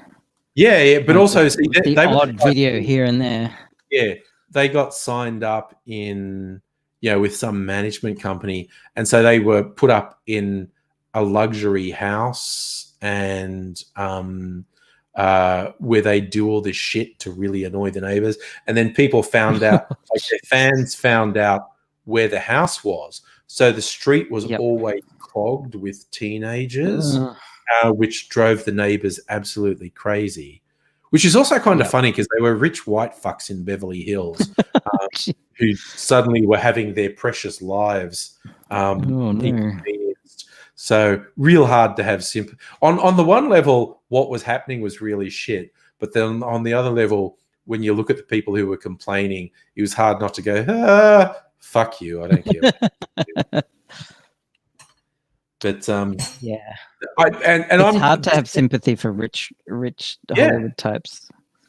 This probably shows how old I am that I'm talking about the people who were a thing 3 years ago. Like the Zoomers now would be staring at me with a disparaging expression, saying, "Jake and Logan Paul, how old are you?" Honestly. Well, I've got a good metric for that. Hang on. Yeah. My son's just sitting over there. Oh yeah. Hey, Will. What's your reaction when I mention Jake and Logan Paul? Is that their name? Jake and Paul Logan. Yeah. Jake and Logan Paul. Jake and Logan Paul. Okay. Like if I reference them or something, what would your reaction be? You don't know? Are they like old news or are they're dickheads? Okay, yeah. I mean, yeah. Yes, but, dickheads. Yeah, everyone's agreeing with you there. But they're old news, or are they still current in the zeitgeist of teenagers? They are dead. They're dead. Okay, sure. Okay. You heard it first. Okay. From the I'm just teenager. For fun, who is the hottest YouTube star of 2020? What does Google tell me? Okay, Forbes reveals highest paid YouTubers for 2020. Is it still the bloody 6-year-old kid who opens toys? Yes, it actually is. The highest paid YouTuber is a kid who plays with toys, who's reputed to earn over $25 million a year. Oh, wow. I'm in the wrong industry. I know, right? I should, yeah. Who wants to watch me open toys? But except for like Transformers and like kids' toys, adult toys. Who would watch that? OnlyFans. You could make a good living. OnlyFans. Oh, jeez. That's not YouTube. That's an OnlyFans channel. That is an OnlyFans table. A channel. So number 2 is Mr. Beast, who just does dumb shit. But I'm familiar with him at least. They're saying they estimate he made $24 million. Oh wow, the Dude Perfect guys are still going. They're like fucking old school YouTube. Who? Dude Perfect. They do various trick shots, is what it is. It's like they do really elaborate trick shot stuff. Okay. And it's saying they made 23 million, but they've been around for ages. Holy shit. Okay. Rhett and Link are the 4th most success. Those are like first generation. They're my age, or they're probably 10 years younger than me. They're probably in their 40s now. I honestly have never heard of them. No. Rhett and Link, they are literal first generation YouTube. They are YouTube royalty. Yeah. They are okay. They have been on forever, and so to my mind, they flout all the things. They're older, like I'm pretty sure they're both over 40. They've been on YouTube forever, so you think people were bored with them. This says they were the 4th most paid and made about $20 million last year. And in awe of that, and B, am really happy about that. That it's not some teenage idiot. Yep. Or a 6-year-old opening toys. Yeah, a 6-year-old. That's fucking hilarious. Number 5 is Markiplier. And he's old school. I've heard that name.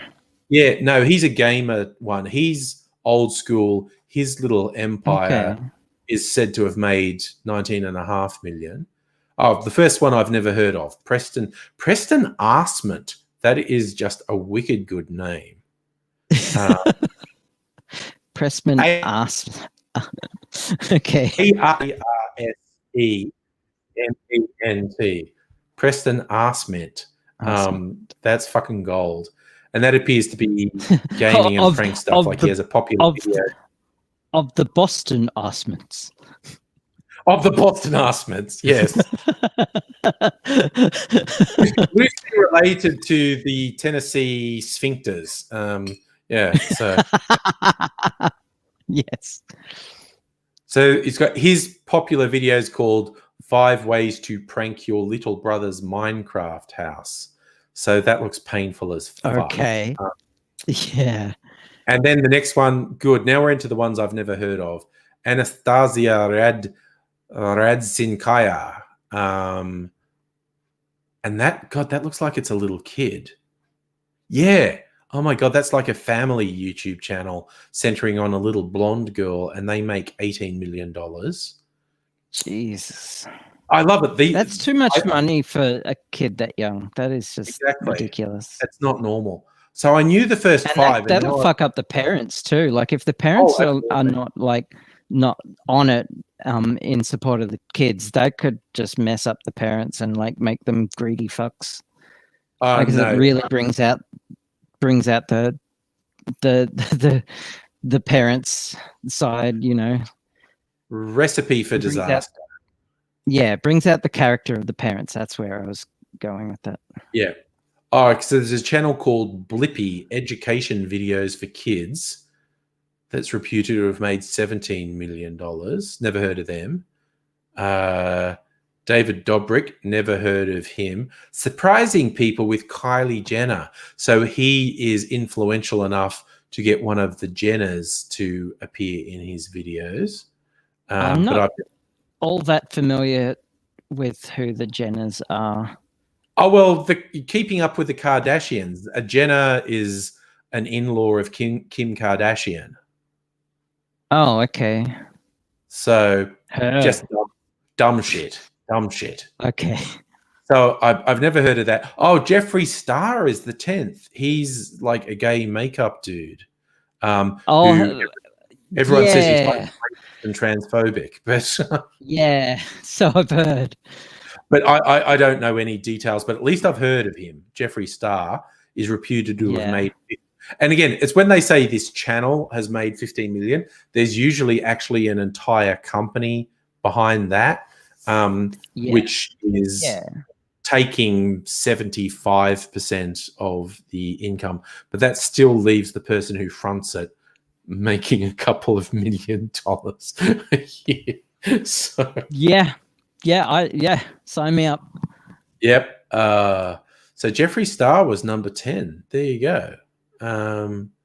So I was aware of the existence of 6 out of the 10.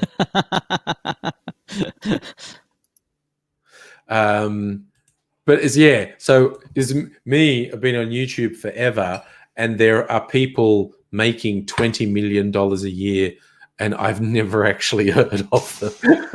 Jesus, yeah.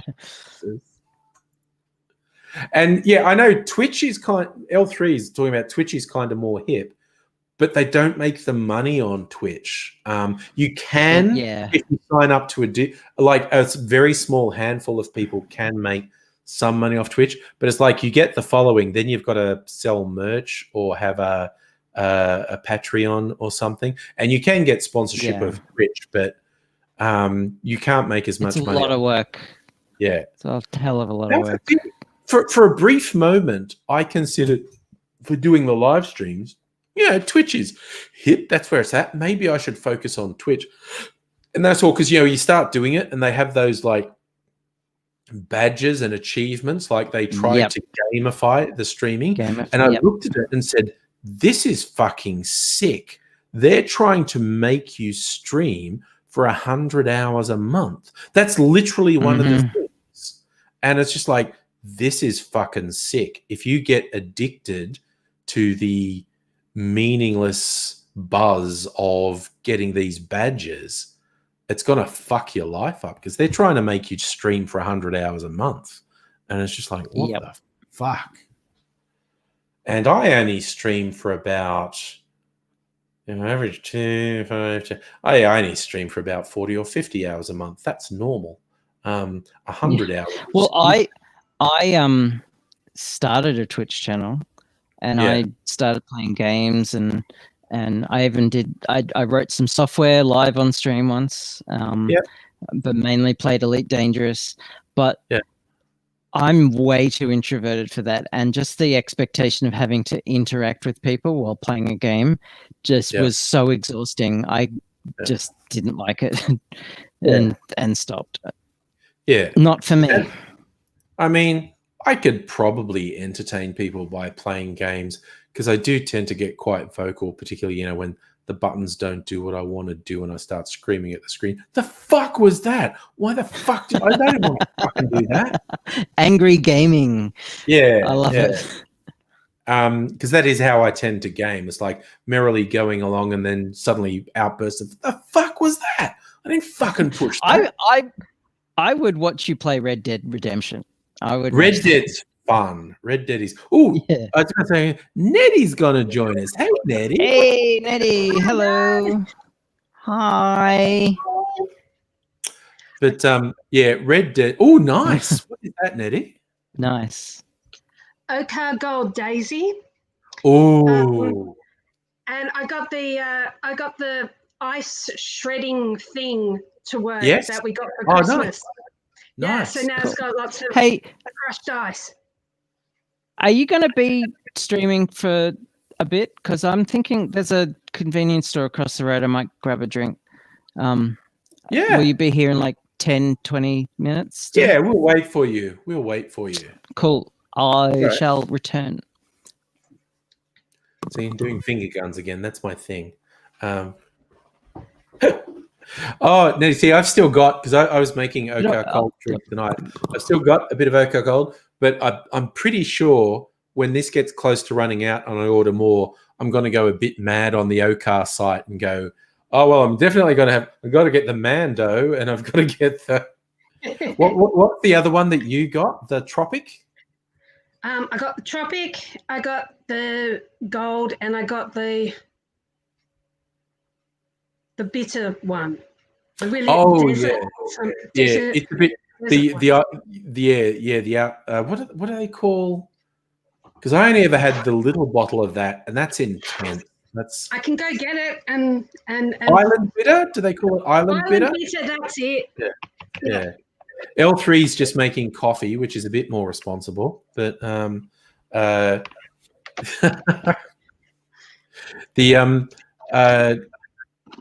well, it's like, damn, if we're going to go to bloody Patient Wolf and Starwood, that'll be a bit of fun. Yeah. But I like it because having Kirsten on our side, see if we can get special treatment at the Starwood tour. That'll be fun. Dear. Well, tomorrow I've got a big shopping spree going on tomorrow. Ooh. What are you doing?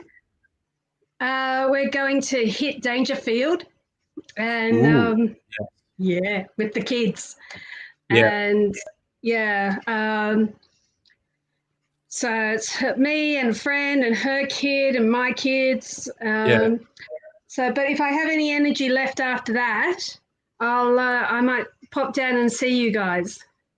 Yeah, well, sort of keep an eye on like Facebook or whatever for where we are, because we'll probably go somewhere in the city as well.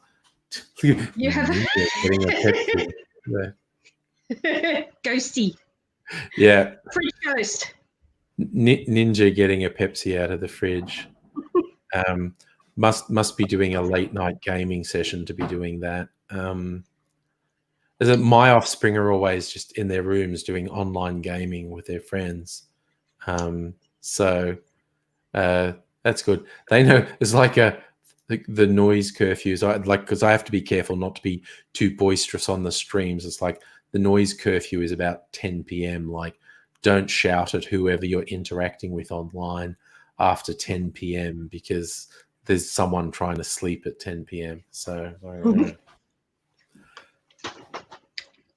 my kids are doing their thing. Yeah. In their rooms as well. Yeah. Yeah. So they're pretty good. My eyebrows, they're completely gone. What did you do with your eyebrows? I don't know. They're not there. I feel weird. Is it just the light is really bright, or it might be?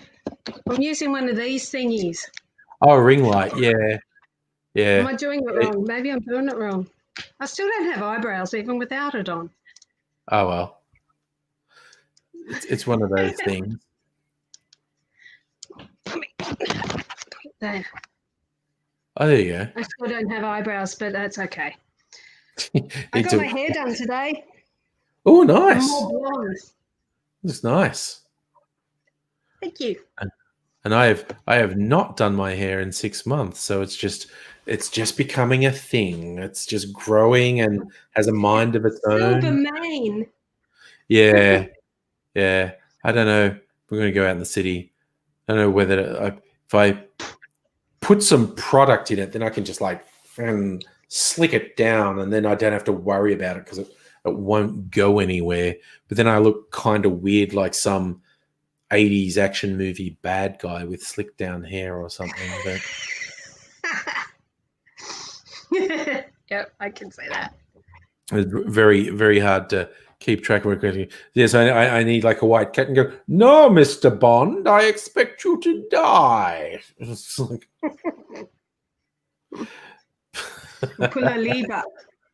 Yes. Wrong lever cronk. That's what. Did you ever watch The Emperor's New Groove, a Disney animation? Bits of it. Yeah. Yeah, Bit it's one of the it. ones I've still got this pile of kids movies from when my kids grew up. I gave away a bunch of them sort of at the start of lockdown. I just went on social media and said, look, is anyone stuck with kids and you don't have like streaming services? Because I've got this ridiculous pile of kids DVDs that are never getting watched again. And like, I was basically meant like people in Melbourne because we were the ones locked down. And I just went, if you're locked down, just tell me, give me your address and I'll put them in a box and I'll send them to you, because they're just sitting on a shelf doing nothing. No one's ever watching it. And I have to admit, I kept the ones I wanted, like Pixar films and the better Disney films and whatnot. But, you know, someone said, yeah, me. And so I ended up putting like 40 DVDs in a box and just posting them off. Can you imagine being stuck at home for months and months and months with little kids, no streaming services, and no Foxtel or any of that shit? Oh, what a nightmare. That's what and that was literally what I was thinking. How much would that suck? So I just said, look, is anyone I know on social media, do you have kids and no streaming service? Because I just got this big pile of fucking DVDs doing nothing. And they gave me $20 for postage, because postage was about $20, and it was just like a box this big with like 40 DVDs in it. Awesome. There you go. Because they're useless. Yeah. You saved their lives. I think so. I think so. I think it was a big deal. Have you seen that video of that woman? It came out a few years ago. She was snowed in with her kid. Yeah. And they hadn't had school for like 4 weeks or something. Yeah. Yeah. And her daughter in the background singing "Let It Go." And I was going, "Let it go, let it go." No. 4 that was kind of I still haven't seen Frozen, because my kids aged out of that before it came out. That was lucky. It was. But mind you, now we've got Disney Plus. Could watch it, I guess. Speaking of amazing offspring, hello. I am existing, and I have a sword. Yes. Did it come from a lady in a lake? That's the big question. Because that could be a basis for a system of government. It could be. Well, this one is she's more of an anime Japanese culture. Yeah. Or the Japanese idea of European culture. Yeah. Yeah. My two are so into Japanese culture. They're both studying Japanese. They love anime. They love the games. They love the music. I think my lad's more into Korean pop, K-pop, rather than J-pop. But they play the Japanese RPGs. They like the anime. So yeah, we've got a bunch of Studio Ghibli. That was another one I kept rather than giving away. Studio Ghibli films that I had on DVD, kept all them. And it was always fun showing them those when they were little. Like there was one called Ponyo, which was a really fantastic one about water sprites. Yeah, she loves that one. Yeah. And it's fun saying to them, like, this whole thing, like, this just looks like fun to you. Do you know, like, there are a bunch of people in Japan who actually essentially believe this type of stuff about the nature spirits. It's actually it's almost as strong in some areas as like Christianity is here, the belief in that sort of spirit creature. That was a bit bright. And then we watched Barefoot Gen, one of the Hiroshima animes. The Ghibli one's called Grave of the Fireflies. A different studio made one called Barefoot Gen. And I was watching it, and it's bleak as fuck because it's about Hiroshima. And the kids were watching it, and there was all this quite nasty stuff like random air raids on the city and whatnot. And I felt compelled to say to the kids, everything they're putting in this film is basically true. What they are not telling you is what the Japanese Imperial Army was doing at this point in history and what they had been doing about 10 years prior to this. And basically, not good, because this movie just, and it is like, civilians suffered horribly. And but I said they're not mentioning at all what the Japanese Imperial Army had done through China and all through the South Pacific, which was really bad stuff. So I kind of felt compelled to say this is one side of the story. They're not lying as such, but they are only telling you one side of the story. Because the Japanese Imperial Army were pretty nasty to civilians as well. Oh, yeah. And it started, like I said, 10 years before World War II when they invaded China, the rape of Nanking and whatnot. And then it just continued all through the South Pacific. And they almost reached Australia, got as far as PNG and got turned back. But L3 is a fan of my mum keeps bringing up the war since the pandemic started. Okay. Yeah. She's like, well, it's not a war. Get over it. And it isn't a war. I had to live with rationing. Yes, she has. Yes. Yeah. Rationing, yes. Yeah, rationing was pretty tough during the war and post-war. L3 is apparently a Ryuki Sakamoto fan, and so am I, actually. Does some fantastic music, both for movies and just as albums. He's our generation. Ryuki Sakamoto was at his peak in like the 80s and early 90s. And I went to such trouble to learn how to pronounce his name. Being a hipster, him and Yukihiro Takahashi. It's like, if you're a real cutting edge, you knew this Japanese music. And I was like, yeah, I can say their names because, I'm a hipster. It's just like, bloody. We were hipsters, weren't we? Oh, yeah. We were, the modern hipsters have got nothing on how we behaved in the 80s and 90s. But Ryuki Sakamoto, he did my favorite stuff of his. He did the soundtrack for a film called Merry Christmas, Mr. Lawrence, that David Bowie was in it.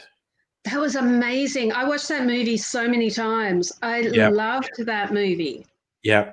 That is a pretty intense movie. Yeah.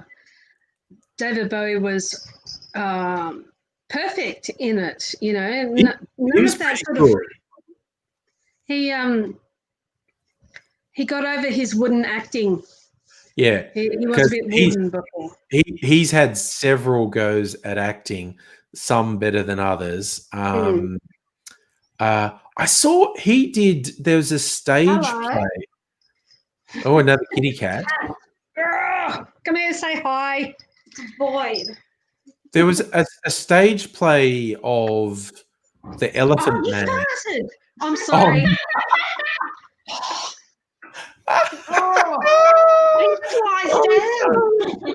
Oh no! The cat farted on you. Oh no! What are you eating? That's unpleasant. That's unpleasant. I can't smell it at all. He's offended. Oh, I cannot smell it. you're acting innocent. Oh, Abigail, you just missed the cat part, but anyway. Hello. Cool sword. There. Hello. Considering how many times cats and my dog come and sit with us, it's surprising that's only happened twice. I remember the last time it was equally bad. Oh dear. Well, we were just talking about David Bowie's acting skills, but the convenience store was closed. And bummer. Okay. I know. I'm full of sadness. Oh, no good. Yeah. But Bowie was in a stage version of The Elephant Man in the late 80s, I think. Oh, And yeah, apparently he was exceptionally good in it. I've seen excerpts of it. He said, Laura wants to quick. Yeah, it's 11:45. I'm probably going to go to bed at 12. But Laura, if you want to quickly jump on and say hi, why the heck not, I say. Thanks for So- staying up for me. Yeah, no, it was fun. While I go out for a quick walk. Yeah. The cat has moved. Don't fart, you little bugger. Okay. Laura's line, it's actually an inconvenience store that you went to. That was a... Yeah. Well, I think thought they closed at midnight, but apparently they closed at 11. So Oh, bummer. yeah, I think that was an I old know. Far Side joke. Someone goes into a shop and all the stock is on shelves about 3 meters off the floor. And the sign was, it was an inconvenience store. God, how good was the Far Side? Like they just hit loved it out the park every time. Gary Larson was hilarious. And he's got Yeah. a web page now, and apparently he keeps that's got an archive, and he keeps kind of hinting that, I don't know, I might be motivated to do new stuff. Who knows? You know, because he hasn't done anything new since the 90s, I don't think. How old would he be now? Oh, he'd be 60 something. I'll just be 1 sec. No problem. Laura. Hello, Laura. Hello there. Hi, Laura. How you doing? Hello there. I'm just actually just putting my makeup on, so Oh, fair enough. yeah, I'm most of the way through. I have no idea how to do makeup. I just do like the eyeliner and lipstick and yeah. Hello. Yep. I decided to go a little bit crazy on the eyes today. Oh, why not? Excellent. A bit of shimmer. Yes, I find shimmer works really well for me. I like Excellent. shimmer. And it's really Excellent. good- it's really good for blending as well. What's up, sweetie?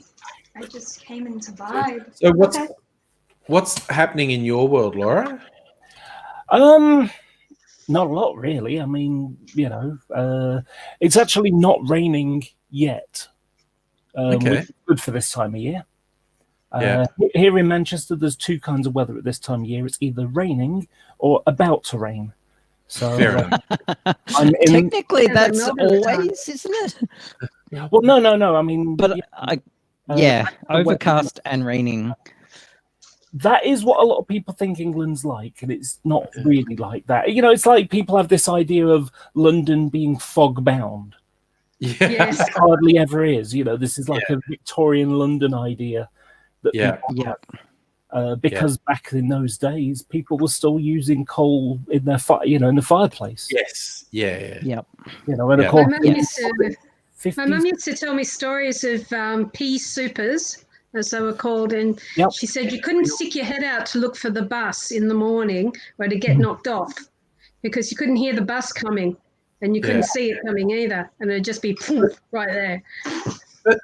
That happened in Bathurst when I was at uni. The fogs we'd get in winter, like literally, I'm trying to drive a car and you couldn't see the end of the bonnet of the car, and it's like, this is fucked. I shouldn't be driving. This is this is bad. To be driving really slowly with low beam on, thinking, oh, I have no idea. I can't see anything. But it's like, because I used to do radio. We had a radio station at the college. And if you're doing like a late shift and then you come out and this fog's come down, and you're going, I still have to go home, but I can't see past the front of my car. This is terrifying. You know, it's just like, ugh. the one that scares me is that it will be maybe 200 meters visibility when you get fog, because it was foggy a couple of weeks ago. Over the last couple of weeks. It frozen fog effectively. It's been cold and it's been foggy. Yeah. And the cold has just kept it down. Yeah. And I'd still see cars racing down at 40 miles an hour past my door. Yep. That's not good. Despite it being a 30 mile an hour speed limit. Yeah. Oh, last time I was in England, With the cat. I got my first experience of sleet. I'd never been in sleet, and we were visiting. Sleet? Well, we were visiting Mrs. Angry's mum's was in a little town called Cullen. It's near Bath. It's basically the Cotswolds, the place where all those English murder mysteries are set. So I kept looking for murderers, but that's the thing. But sleet it's not quite snow. The rain freezes, but it doesn't go hard like hail, and it's not snow. So it's this horrible wet ice that comes down, and it like melts as soon as it lands on you, but it's sub-zero and it fucking chills you to the bone. And it makes you don't want to drive in sleet because it makes the roads super sleek, and it can come down quite heavily. But it's like, oh, that was an experience. Like I was like, what is this? It's like wet ice landing. Like it's not coming down like hail, and it wasn't snow, but it was this wet ice. And they're like, oh, that's sleet. And I went, oh, I always wondered what sleet was. I'd heard of it, and now I've been there. Things you never experience in Australia. You don't experience in Australia. Well, yes, Laura, we're getting heat wave for about 3 or 4 days now. So high 30s into the 40s. Not so much tomorrow. Tomorrow's meant to still be in the 20s, which is nice. What was it today? It got over 30 today. It was quite comfortable today, actually. Yeah. Tomorrow's meant to be 27, which is, and then it goes 34, then 41, but then there's a full change. I'm glad tomorrow's meetup isn't 41. That would be fucking brutal. Oh, if it's gonna be super hot. No, it's going to be relatively pleasant. Mid-20s tomorrow. Oh, so, okay. Yeah, that's fine. I'll still bring an umbrella because I burn so easily. Yeah. And the space where we're meeting has big trees for shade for this very purpose. Where are you meeting again?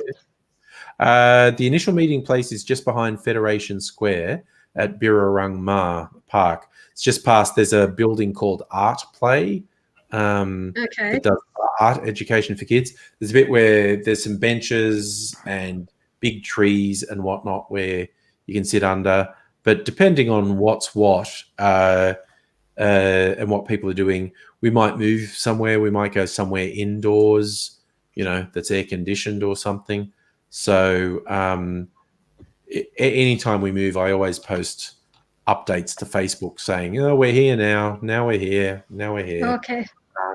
So we might go into the atrium at Fed Square to escape. Or like I said, I was saying to Abigail earlier, sometimes we go to Melbourne Central because you can be indoors with air conditioning, easy access to food and drink, which is pretty good. It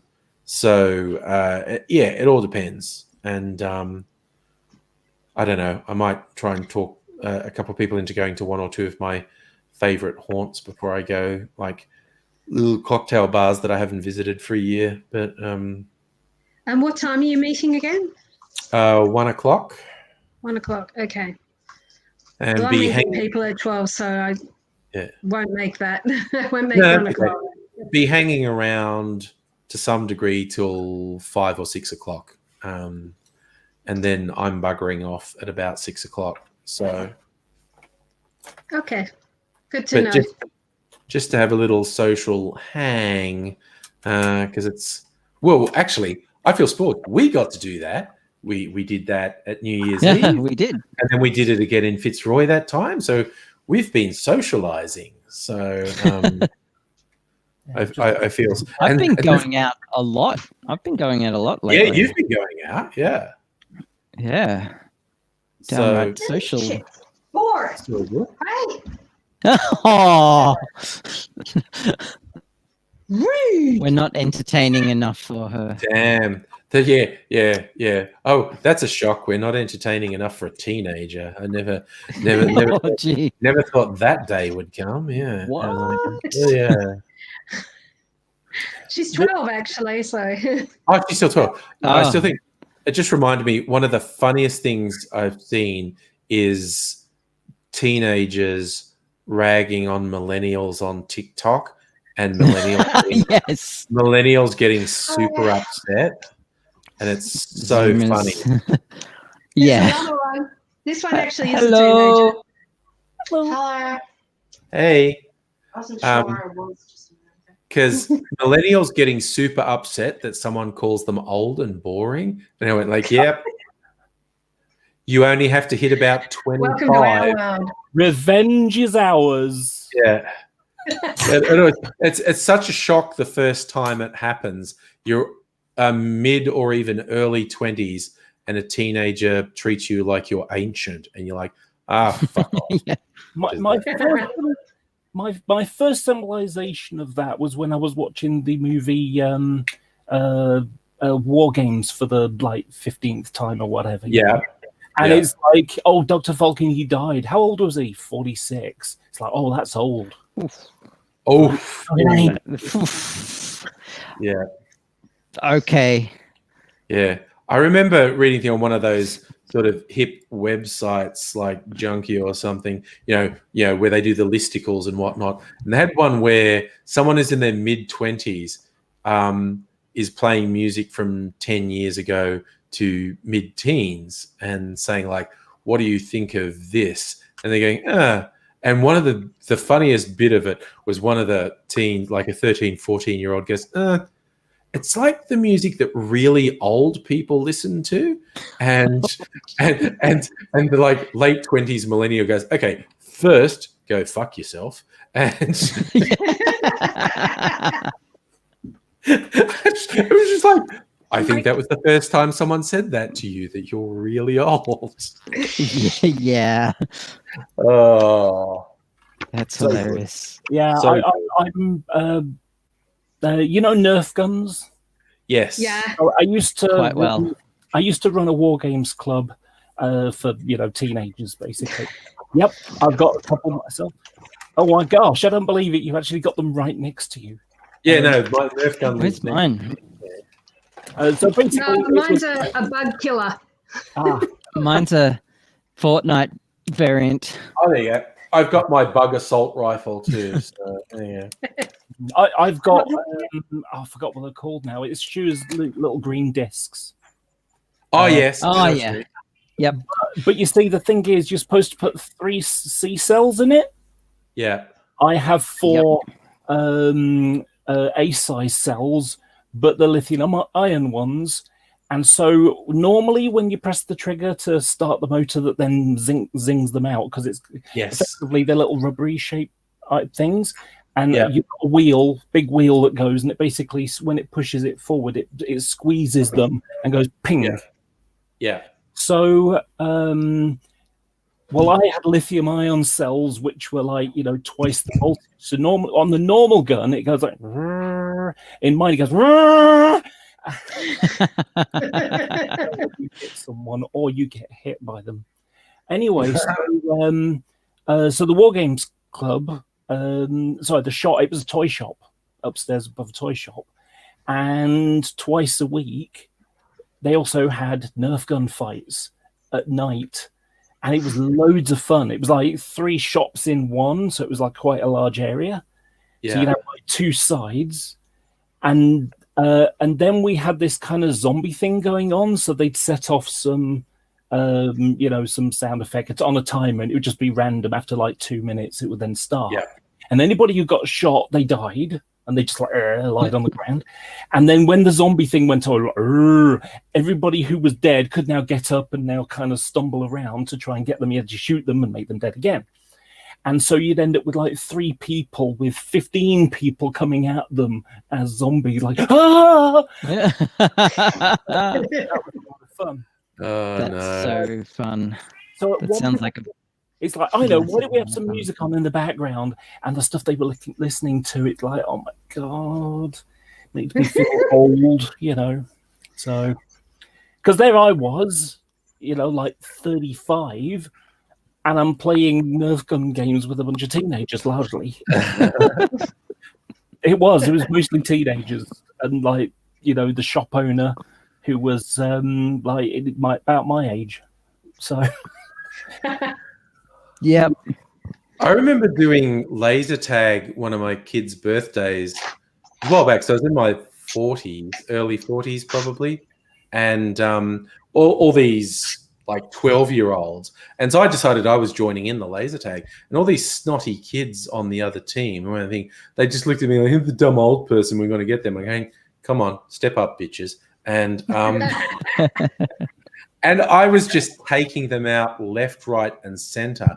And they were just shocked and was like, what? And I'm going, lifetime of playing video games. You kids are fucked. I tried laser tag once, and I didn't enjoy it. I just like there was no impact. There was no like you just. It's like shooting Nerf bullets. It's not even as fun as Nerf bullets. I very much enjoyed paintball, playing, going out. Oh God! Paintball. Okay, you want to get hurt? Oh yeah, I want to feel that visceral fear of getting shot.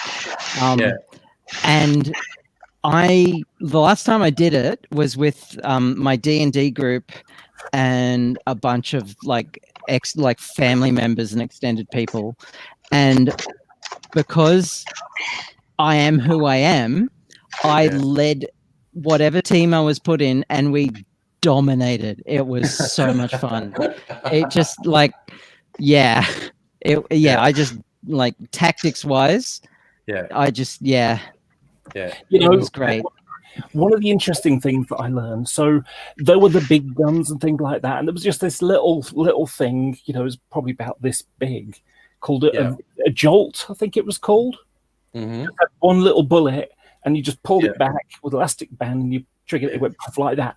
I discovered that my gun was nothing compared to a 3-year-old with a jolt in the eye.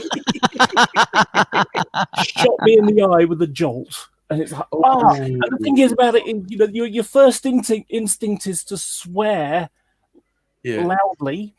Yeah. Of course, Free, and it's like, I want to say horrible word. That's just shot me in the eye. God. Yep. Oh dear. Well, anytime anyone here wants to get a paintball session going, it's so Only much if I'm fun. on your team. I'm not going to be against you. I'll be on your team.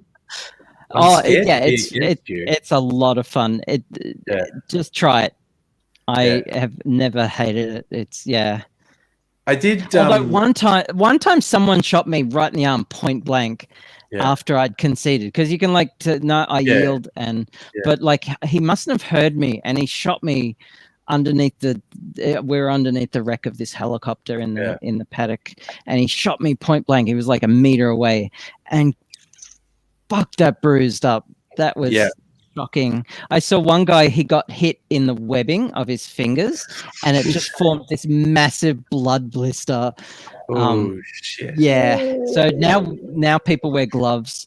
I'm famous for getting headshots. There was this one guy who, like, I was protecting this cabin, and I could see these people coming through the bush, and I just like, he was popping his head up, but he was doing it like in rhythm.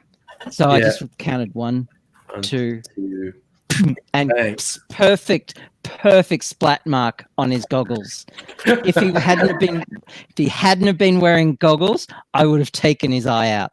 Like, and that is a real danger. If you don't wear goggles, you can lose an eye. Yeah, you got to wear the goggles.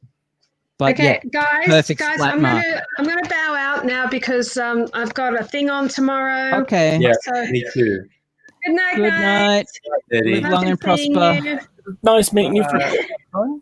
Yeah, I was sorry. Just before I was going to say, Abigail, I have experienced a variant of laser tag where you have like these body armor on it. Can be not just the chest, but on the legs and arms too, and it has a pain setting. Nice. And it ranges from a vibration to let you know someone shot you, through to you will fall over if you put it on this. The pain will cause a muscle spasm, and you will get, which is a nice kind of effective approximation of being shot, because at the high pain setting, you will fall over. You are not going to stay on your feet when that hits you. Because I watched someone try it on the different settings, and at about the 3/4 mark, they started like collapsing and going, "Out! Stop it! Stop it! Stop it!" Yep. Pretty Okay. full on. I'd be up for that. I Yeah. just found like because with the when I did laser tag, it felt like I was in the middle of a rave. Like they had pumping Yeah. music and lights Yes. going everywhere, and it was like in an indoor maze, and there Yeah. were just people running everywhere, Yeah. and there was no strategy. There was no like I could No. see that people employing tactics, but there was just a free for all, and Yeah. it just didn't do it for me at all. Yeah. No. Anyway, I'm going to go to Oh. bed. Good night. So look Good after yourselves, night, 'cause I've got to everyone. do this whole meetup Yep. thing tomorrow, or today, as the case may be. Yeah. Cool. And so Good I'll night, see you all everyone. later. Let's see you, Laura. Try to remember your social distancing. Well, I'm going to head off too. So You've actually he said he. without the wig, because normally I wear a wig. And I Oh, will. okay. I'm going to go out to get my magazines. It's stopped Sure. ringing. So Well, Angry has not ended the live stream. I think we're still broadcasting, uh-oh. but I am going to go as well. So because I'm going to the same meetup that Yeah. Angry's going to. Well, be careful with your social justice Take care. and all that. So see you at the end of the time. Cool. Bye. And Bye. I'm hoping when I leave, it'll shut down. It will. Yes. Yeah. Yeah. Okay. Bye. Good night. Bye.